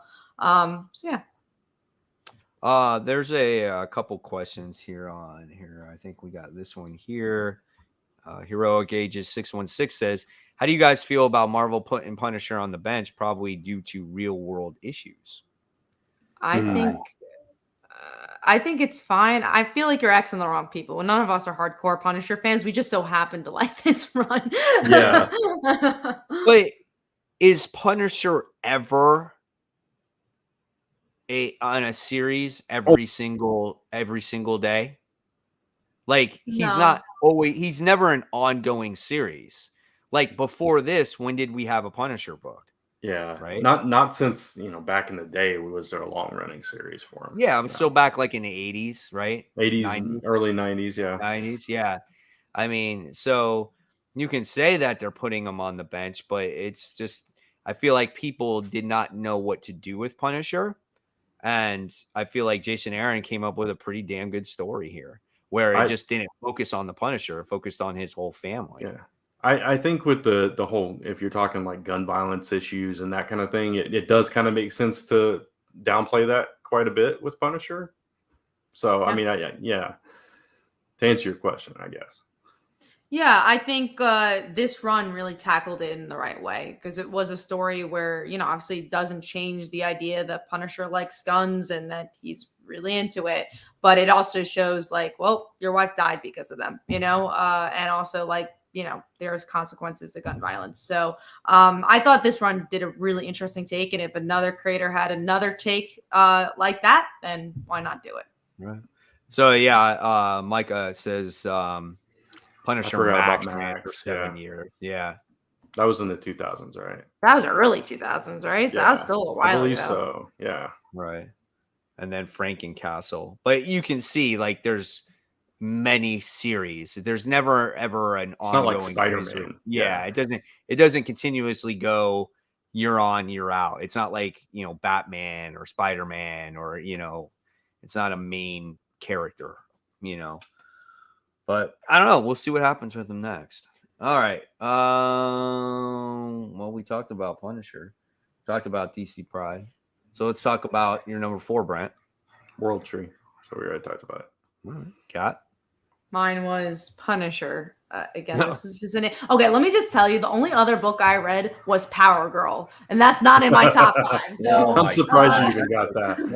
I literally had so little books. I was just like, I guess I'll read Power Girl. I did not want to read that. I opened it and I looked at it. I'm like, this is exactly the same as that story. comic. Yeah, absolutely. I'm like, except much, much longer. Why would I want to read this? I didn't read the previous one, so I was just like, let me see what you guys are talking about. And I see. But yeah, just to give you like, oh, why is Spider-Man and Punisher in your top 5? That's why. They knew, like, I feel like they were like, oh, this book can go either way. Let's get Art Germ to do a nice, gorgeous cover of Power Girl on there for everybody so they can buy it. Here's a book that you guys probably did not check out, and this is Cat Fight issue 1. I actually did read that. Did you? I did. Okay. I like this book. I thought it was really fun. good. Yeah. And it was something different. It's like Black Hat on steroids because it's just like, it's not just one character, but it's multiple of, cat burglars, and they call themselves like the Kitty Cat Syndicate. And there's this guy, his name is Felix, like named after Felix the Of cat from course. old school cartoons. Yeah. And he has this grandmother, and there's these people that are threatening his grandmother. And at the same time, he goes to his grandmother's house, doesn't have a real relationship, but she wants this working relationship with him again. And he's kind of like on the fence about it and everything. But in the meantime, you learn everything about these cat burglars and who she was and how she was this master cat burglar in the 60s and 70s. And then it ends with this big, huge explosion at the end, and about these people threatening to try to kill his grandmother. Really freaking good. I mean, Yeah. I was surprised by this book. Yeah, and he gets framed for it, which is Yes. another. Yeah, it was really good. It was surprising, and I enjoyed it. Yeah, it was. I love the cat burglar aspect of it, and him not knowing that his grandma was like this huge cat burglar back in the day, and finding all that out right before the explosion and stuff. It built up and built up, and it got you invested in the character really quickly. So yeah, it was a lot better than I expected. It's like my number 6. So. Yeah, that's cool. Yeah, actually. Yeah, and I wasn't even going to buy this book. This was a book where my comic shop manager said, "Mike, give this book a try." He's like, "You're going to like this." So I was like, "Okay, I'll try it." And then I read it. I'm like, "Wow, this is great." You know, sometimes it's iffy about books like that, and it just definitely, hit the mark for me for sure. Yeah, could have been a larger week. I probably would have never checked it out, right? Yeah, exactly. All right, so that was my number 4. Is that where we're at? Oh yes. So yeah. Number 3s. So now we go to number 3 because we talked about Punisher. So I'll go back to Kat. What was your number 3, Kat? Mine was Spider-Man. Like I said, just That's the rough, book to man. talk about. Yeah, no, it was a rough week. Just because of the controversy. Just because I'm like, at least there's something to happen you could talk about. Because again, Punisher for me, I was just like, oh man, I was just disappointed with the ending. I'm like, all right, at least Spider-Man, there's something there. And what about you, Brant? Avengers Beyond, again by default. It wasn't the best issue of this whole saga, but it was, it's fine. I like the Black Order, and we kind of got to see them for a minute. So I didn't. It was so I still didn't read issue 2 from last time, so I got to read those back to back. This one was a little bit slower. It was a lot of narration by the Beyonder, and then like the end of it was like there's your cliffhanger. So something big happens at the end, but that was, it wasn't the best issue of the story so far though. Gotcha. It seems like this volume has a lot more talking and dialogue. It does, definitely. It kind of bogs down the issue a bit. Yeah, for sure. Or the series itself, I should say. All right. And then my number 3 was Local Man issue 4. This series, it was quite interesting because I always read the main story first, and then I read the backup story or the story that took place in the past. Yeah. And then so you get to see, Crossjack have this confrontation with what's his name? Camo? Is that his name? Crusader or something like that. Yeah. And you're kind of like, oh man, these guys got some beef with each other. And I was like, that's crazy. The way the whole thing ended with him killing him and stuff like that. And then you read the story that took place, I guess, in the 90s, Yeah. And learning about Camo is quite interesting because he has all these powers and he can't feel anything. Yeah. So he can't give what's her face, the female superhero, he can't have children with her. That was a really interesting twist. Yeah, go ahead. And he says, I need you to hook up with her so she can have, a kid. I mean, I think that was insane. I was like, wow. Because that's why he got kicked off of the team, because so it was a very interesting twist. And I'm very curious to see where it goes now. That little bit just added so much depth to the whole story. Yeah, for sure. I mean, I love this book. It's just such a phenomenal book. I will say, because you don't get that until the other part of the issue is like, I thought it was a little slower of a book, but I liked his relationship with the cop, I think is really fascinating because it kind of seems maybe they'll be friends and he's going to be like, well, I don't know how to feel about this because he's not a good guy and he wants to, be with my wife. So exactly. I think that gets interesting though. So I think this is a good build up issue. Like this is good to be like, we're going to get a lot of payoff. Yeah. But I don't know if it was, I still think it was it was the weaker issue of a really, really strong book. Yeah, for sure. Cool. Okay, so now we're gonna move on to number 2. So Brant, what was your number 2? Mine was Torrent, number 4.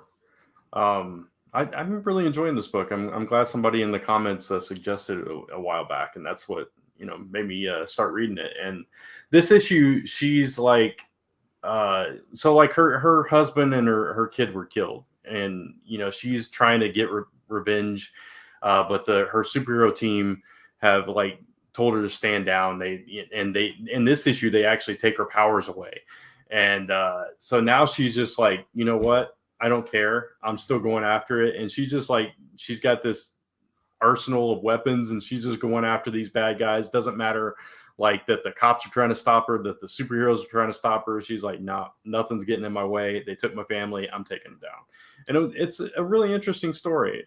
And I'm I'm assuming that he's saying that I'm really enjoying it. I think so. I think he's really enjoying it. And I'm glad he's enjoying it. I read the what first he's not issue. really enjoying, he's Router. That's what he's really not enjoying. His Router's not having a fun time. But at least like knock on wood, he's been coming back. So hope it lasts a bit. Freeze. But you did freeze. So you said what was the last word you said? Mike, I heard what you all said when I first froze, and you were right. That's basically what I was saying. Yeah. Okay, so let's see. That was what were we on? Number 2, right? Yeah. Yeah, so only Brant did his number 2. So Kat, you do your number 2. Mine's Local Man, so we already talked about it. And my number 2 is actually Venom Lethal Protector issue 3. Just like I said earlier, I love it. It's simpler time in Venom, and the person that writes it is David Michelini, who did all of the Spider-Man stuff for years. And some would say that, in maybe my generation, that he's one of the best Spider-Man writers because he just did so much with the character. But he gets the character. We get to see him team up with Silver Sable. He has to go after this artifact. They stop it. He teams up with S.H.I.E.L.D. as well. And then at the end of this book, we wind up seeing Dr. Doom show up. And it looks like you're going to see this unlikely ally or this alliance happen with Venom and Dr. Doom. So I'm curious to see where that's going to go in the next issue. Artwork is really good. It's fun. It's everything that you would want in a comic book of a caliber of a Venom-like character, in my opinion. So really cool. All right. And then we just move on to our number 1. So Kat, what was your number 1? Mine was DC Pride. I thought it was, this is how you do an annual. It's how you do a Pride book. There's some good stories in there. So I would say Local Man and DC Pride were the only books I really enjoyed this week. Yeah. I couldn't include that one because I didn't finish it. So understandable. So what was yours then, Brant? Local Man. And mine was The Punisher. I liked it. I liked how Maria left off. I kind of liked the end of her story. That's what I took out of it. I could care less about the Punisher. He's in weird world, stuck in limbo somewhere. And then, and I was just like, and I liked how that archpriestess was like finding someone else to prey on. Yeah. I thought that was pretty neat. And then again, Maria, just her story, she lives on, she's going to have a baby. I love that because we know that's not the end of, hopefully it's not the end of her story and her journey. Oh, not. Yeah. So maybe Jason Aaron can revisit that story maybe sometime in the future. And then that's it. That's all the comics that we have to talk about. Now we just got to pass it on to Brant. Hopefully he'll last long enough so we can talk about it. Yeah, we'll try. You guys might have to pick up the slack, but yeah, it's the most anticipated time. Cats and I are very similar. So But I will just mention Flash 800. I know it's one of those anniversary things, so I'm not excited about it, but I'm hoping something good will come out of it. So I'm anticipating that one. That's my number 3. But yeah, let's talk about your number 3, Kat, which is yeah, go ahead. Yeah, Fence Redemption. I really like Fence. It's very similar to a webtoon type book. It's about, these boys who are part of this fencing club. They might be flirting with each other. Who knows? But I love a good sports story. Like I really, really love sports narratives. And it has just such an interesting journey because the first volume of Fence was single issues, and they're like, well, this book might fit better for graphic novel, and they switched to a graphic novel for volume 2, and they're like, well, actually, let's go back to single issues. So I just find it so fascinating. It's just it's a fun book. It's a light book. Yeah. If you like sports stories, I think it does it right. I think I read like a little bit of the first one. I don't know that I finished it. I don't remember. I don't think you did. And if you did, you probably didn't read the Fence graphic novel. I definitely did not read that. Yeah. So this wasn't even on my radar. So, but I'm glad you're enjoying it. Yeah. From what I do remember, they were doing a bunch of stories like that, like the dodgeball one and stuff like that. And they were all pretty good. So. Yeah, no, they had a basketball one too, but I don't think it finished. I feel like it was like halfway through the story. But this is one that I guess like people are reading. Cool. We had a question here real quick. Yeah. Says BCJ says, what are your guys' thoughts on the Flash storyline? Like the I would guess the run, maybe the current run. It was really good up until we started getting the filler issues at the end of the arc. Oh man, I know. Yeah. But I mean, at least we got one good story arc. And we also didn't read any of the other part of the run, so we could only speak on that one story. Right. Yeah, that one, the little event there, that was pretty awesome. The filler stories are okay. It's just not as strong as that story was, and it's that run is ending now, so we're gonna see where the new creative team takes it. So. And then I got one more question, and I never read Battle. What is Battle Chasers? I don't even know what that is. I've heard of it. I don't think I've ever read it either. It might be. I feel like it's a Mad Cave book. Let's see if I'm right though, because I feel like I've heard of it. Battle Cats. Oh, you're right. I've heard good. Like some people are saying some good stuff about it, and I never read it, and I think it's like on issue 10 or something like that, and it's just like I'm tempted to pick it up because I want to know what it is. It looks like it's an image book. I think it's a like Wild Swarm. Yeah, it's a revival of something that used to come out, I think. It's a Joe Mads book from early 2000. Yeah. So it's a revival of that. But I never read the original, so I didn't start reading this one either. So. Oh, it never finished from the initial one. Okay. Oh, gotcha. It's been on a 20-year hiatus. That's a pretty long one. Yeah. Oh, former X-Men artist that did it too. Yeah. Oh, that's cool. I might have to check it out. See what it's about. Cool. All right. So Mike's, yours are totally different than ours. So I'm just gonna go with yours. I was like, man, these guys are just like side by side. I'm like, mine are completely different. So, I will say two of yours, I'm like, I'm pretty excited for. Well, especially obviously 2 years. Shazam, I'm like, all right, let's see. I liked it. I don't know, but like Phantom Road, I've been loving. So I'll say 2, but not Phantom Road. the last issue of Phantom Road finally shit got going in that book. Like it really. What I love about that book though is when shit's not going. I love it's in the best way possible, like paint on a wall, and you're just like watching it go down. And like I love how slow it is, and I will never say that I like slow books. But I like the story how you got introduced to the investigator and how she was connected to, like she's connected to that world, and you don't know what that world is. And then at the end, she gets abducted. And it's just like, who did she get abducted by? What's her connection to this whole thing? So like you have so many more questions, but I felt like there was like a little bit more action in there as well, you know? I agree. I like it. So hold on before I want to answer this too. I need to answer this book. Did you read City Boy? Real quick, this is something that Brant is looking for in World Tree. Like when you got to the end of that issue and you're just kind of like, Oh Oh, in man, what Phantom just Road? happened? Huh? Oh, for In Phantom Phantom Road, you're talking about. I thought Yeah. you were talking about the comic because the comic is Oh. interesting. But go on, you're talking Oh no. about Phantom Road. Phantom Yeah. Road, like how this is what Brant was looking for, you know, at Okay. the end, like World Tree. It's like you're waiting I for that moment to happen. And in this issue, that moment happened for me. And See, this Okay. third issue. I think for Brant though, like I think I still don't think he would like the book. I'm not saying he would Yeah. like the book. I'm just saying that that's kind of what he's looking for in World Tree. Yeah. Okay. I see. I've read issues 1 and 2. I didn't read issue 3 because I didn't like 1 and 2. So, but yeah, no, I get what you're saying. I think it's not your type of horror. Like Yeah. I think you also don't love horror, but you'll read horror. You'll read horror if it has a lot of mystery. I think this doesn't really give you that many breadcrumbs for the mystery. Yeah, I like more like thrillers, you know, and like something a little bit more. Yeah, this slow kind of thing is just not my speed. But I do want to mention Yeah. the comment because I thought that's what Mike was reacting to. He was reacting to Phantom Road.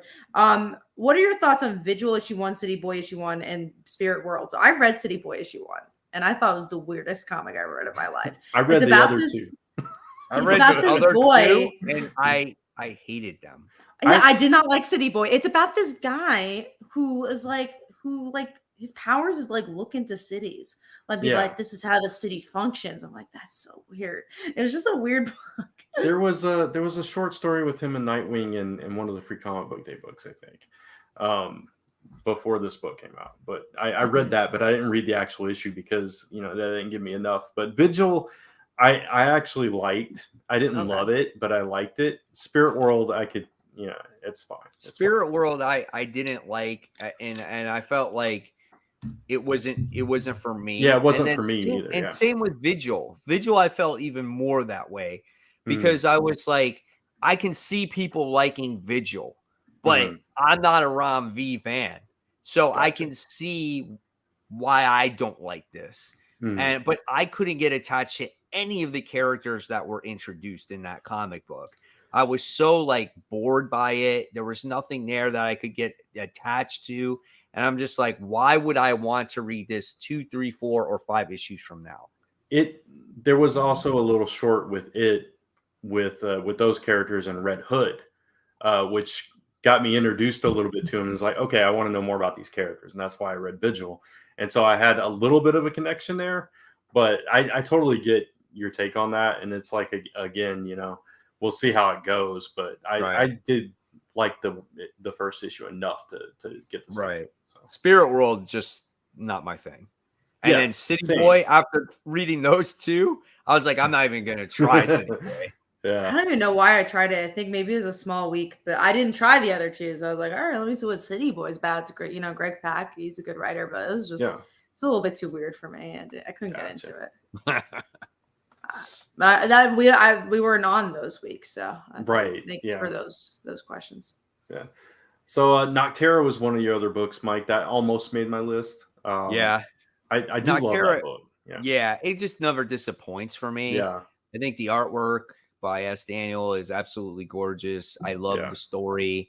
I just love how in the last issue they finally get to the place that they needed to get to in the mathematical equation, and it completely fails on them. Yeah. And it's just like, oh no, what do we do now? Right? And so you're just left hanging there going, well, how are these people going to survive? And then I loved the story of the brother, Emery, on his real mother story about finding his real birth mother and how she would abandon him again. And it was so sad. And I love that book. I think the book is so good.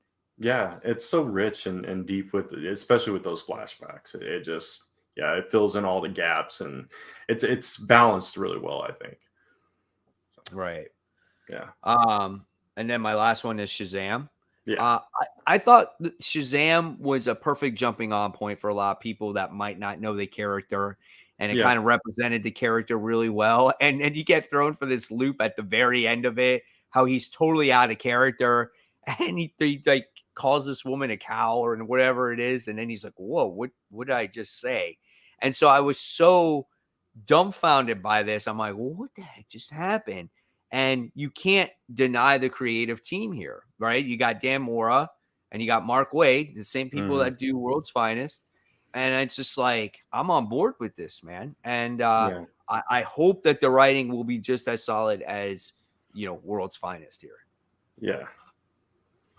Yeah, I think it's interesting what they're doing with those characters. And I love that Mary's got her own thing too now. So, yeah, I really I don't know what else I was going to say. I really like that first issue. So let's get into Mine and Cat's 2, which is first is Adventures of Superman John Kent #4, continuing the Injustice story. So we'll see.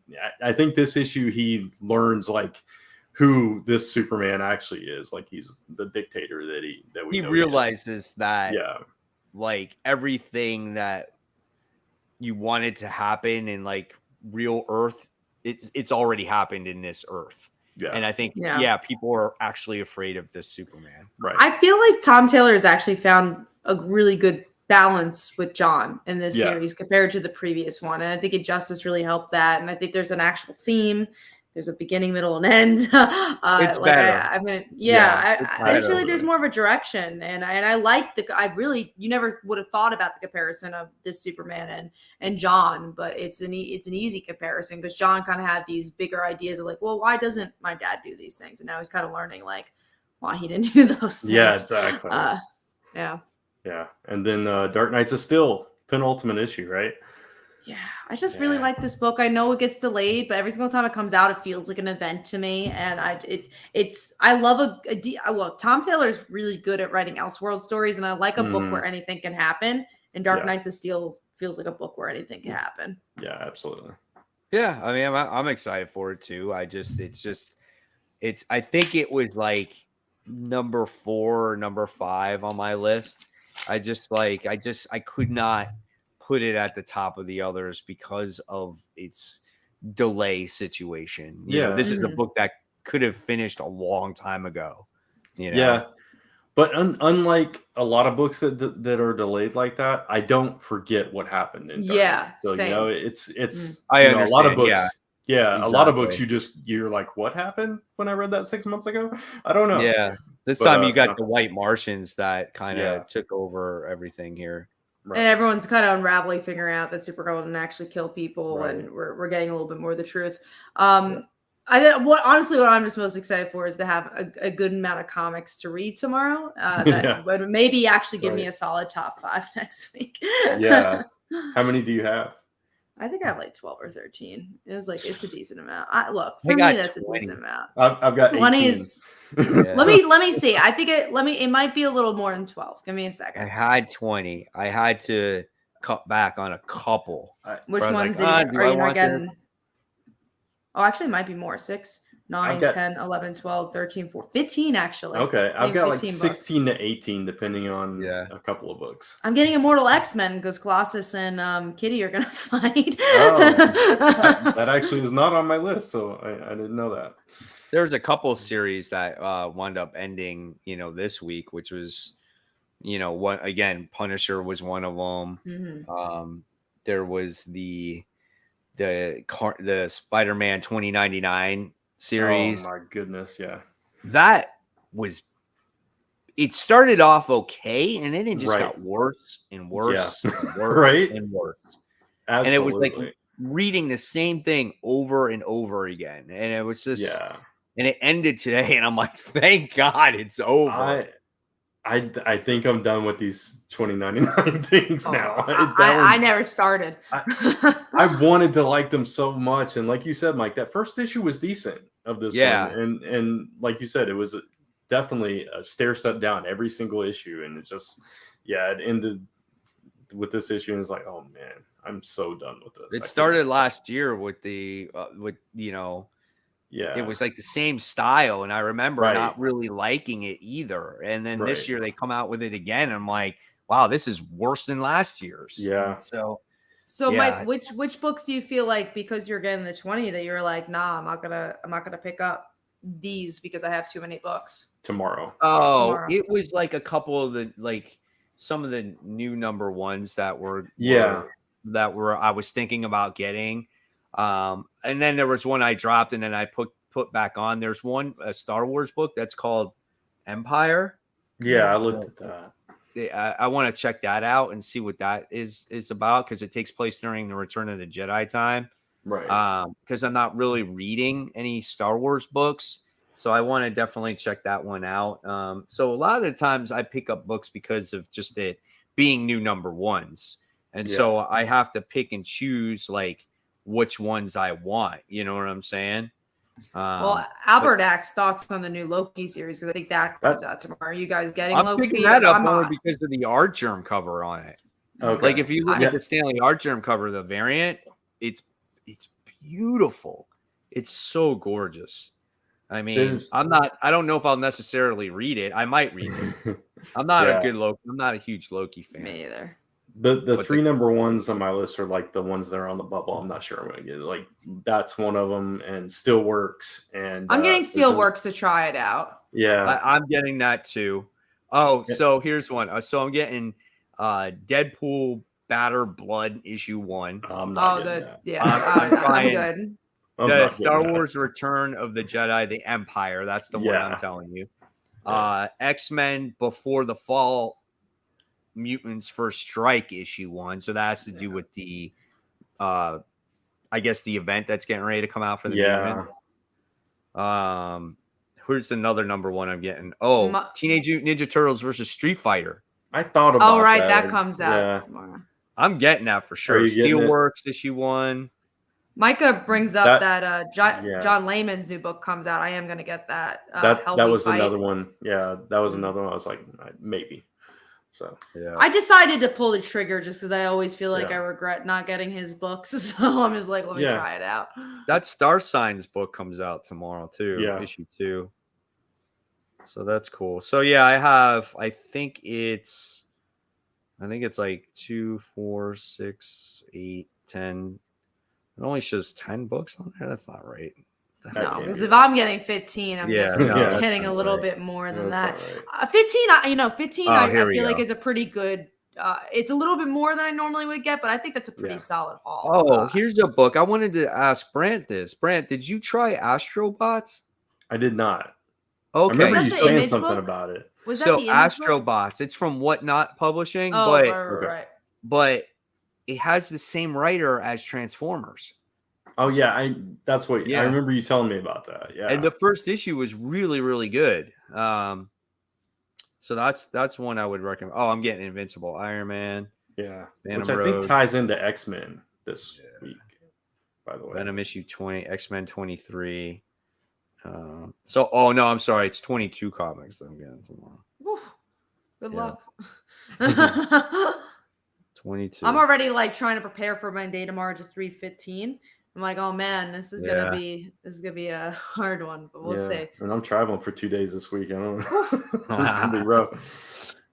We'll read them though, guys. We'll read the books. And we'll get to you. And Micah says, "Look cool, but why does a robot need a cape?" Why does anyone? Fashion. Right? The thing was the dude was walking in the desert for years and years and years, so I think he was using it to protect his armored body. Optimus Prime did that one time. I remember that in the desert. Come on, man. But what was cool about this book is it didn't have a ton of dialogue like actual Transformers did. This is a good story, man. Yeah. It was really good. I probably the best book that Whatnot has come out with so far. I haven't been able to get any of their books. I was gonna get something last week and I couldn't find it. They might sort of even have it. They're okay. I would say that this Astrobot book is by far the best one that they've come out with yet. I was just going to say, speaking of Transformers, that we had a comment earlier saying they hope Marvel will reissue. I know there's like some talk because Marvel's getting, what is it? Like the stuff IDW was doing from Hasbro. Some of those books, Space Knight and stuff like that, they're getting those back. ROM? Micronauts? Yeah. And so there's like talks that maybe Marvel's getting Transformers and GI. Oh yeah, the omnibuses are getting released for ROM and Micronauts. That's right. They are. Yeah. So we'll see. All right. Well, I guess that's about it. You guys got anything else to say? just thank you for sticking around with us. Yeah. We're really sorry about the 2 weeks and the last notice, the late notice. We promise if that ever happens again, we'll try to give you some more notice on it. But thank you for being patient with us. It's just been summer's always busy for everybody. It's just been busy. It's very hard. I'm going away. I'm gonna try to be on the show next week, and then I'm going away the following week after that to South Carolina. But yeah, we'll do our best during the summer. It's a challenging time for us. So if we're not on here for a week or two, don't worry. It's not because we don't love you and that we're going and we broke up. We'll always be here. We've been doing doesn't mean we don't love you or love each other. It just means that we're really tired and it's been a busy week.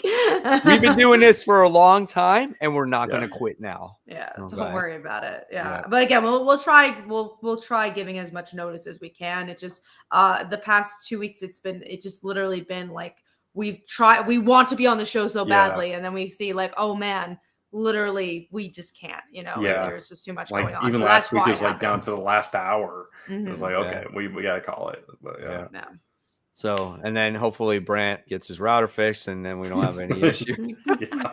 He'll be like, hey guys, I can't be on the routers. I'll just have to do it on my phone, I guess. We had a couple of bad storms. We lost power and I think our router's on the fritz. So to leave you on a note, speaking of storms, we actually in New York right now, we have a forest fire from Canada that is bringing like California's almost version of smoke here. Yeah, so that's something that's happened. Like speaking of nature is happening today. Like I'm smelling smoke and I'm like, do I live in California? This is crazy. And it's like hard to breathe. I hate that. We have so many trees around where I live in our county, in Seminole County, because we're surrounded by parks and wilderness, and where we have a black bear preserve close to us. But there's times where we have fires and the haze just goes over the tennis courts where I teach at, and just ash just falls from the sky. I'm like, wow, this is pathetic. Couldn't imagine. I live in Texas. I don't even remember what trees look like. Okay. And you live by a city too. So. Yeah, I think we get a lot of rain and flooding and all that stuff because the Gulf is below us, so all the blowback from that comes our way. So. All right, guys. So we're gonna say goodnight. So if you love this show, guys, please make sure on your way out, give it a thumbs up, and of course, make sure you subscribe to Comic Book Weekly's channel, where you can watch all the shows on there in case you missed previous episodes. Of course, subscribe to my channel, Comic Book Corner 2.0, where you can watch all kinds of wonderful comic book content. Subscribe, like I said, and hit the bell for the notification so you know when this show actually goes live. And of course, follow us on the social media on Facebook, Instagram, YouTube, where else? Twitter, MySpace, Tumblr. Did you guys hear about the new Apple Vision thing where it costs $3,500 to actually wear it, the VR headset? I heard rumbling. Yeah, I heard rumblings about that one. Kat's gonna buy it. If there's somebody that's gonna buy it, it's gonna be her. I don't even think maybe. I don't even think I can do it. You're gonna see live YouTube streams on that, and we're gonna be on that. So I've been my phone's been. I was actually. I think I told you guys in the beginning of the show. My phone was so much on the fritz that I was getting lost in because my maps wasn't working. I've been so bad that I don't even want to buy a new phone. I think I'm okay that I don't buy the Vision goggles, but I do like my Apple. That's crazy talk. Android for me. Yeah, me too. Right. Maybe you'll have an Android VR soon. They will. Now that Apple has it, they'll be next for sure. Yeah. And it won't be $3,500. It'll be $2,900. Yeah. All right, guys. Thank you so much. Have a wonderful evening and happy new comic book day. And hopefully we'll see you next week.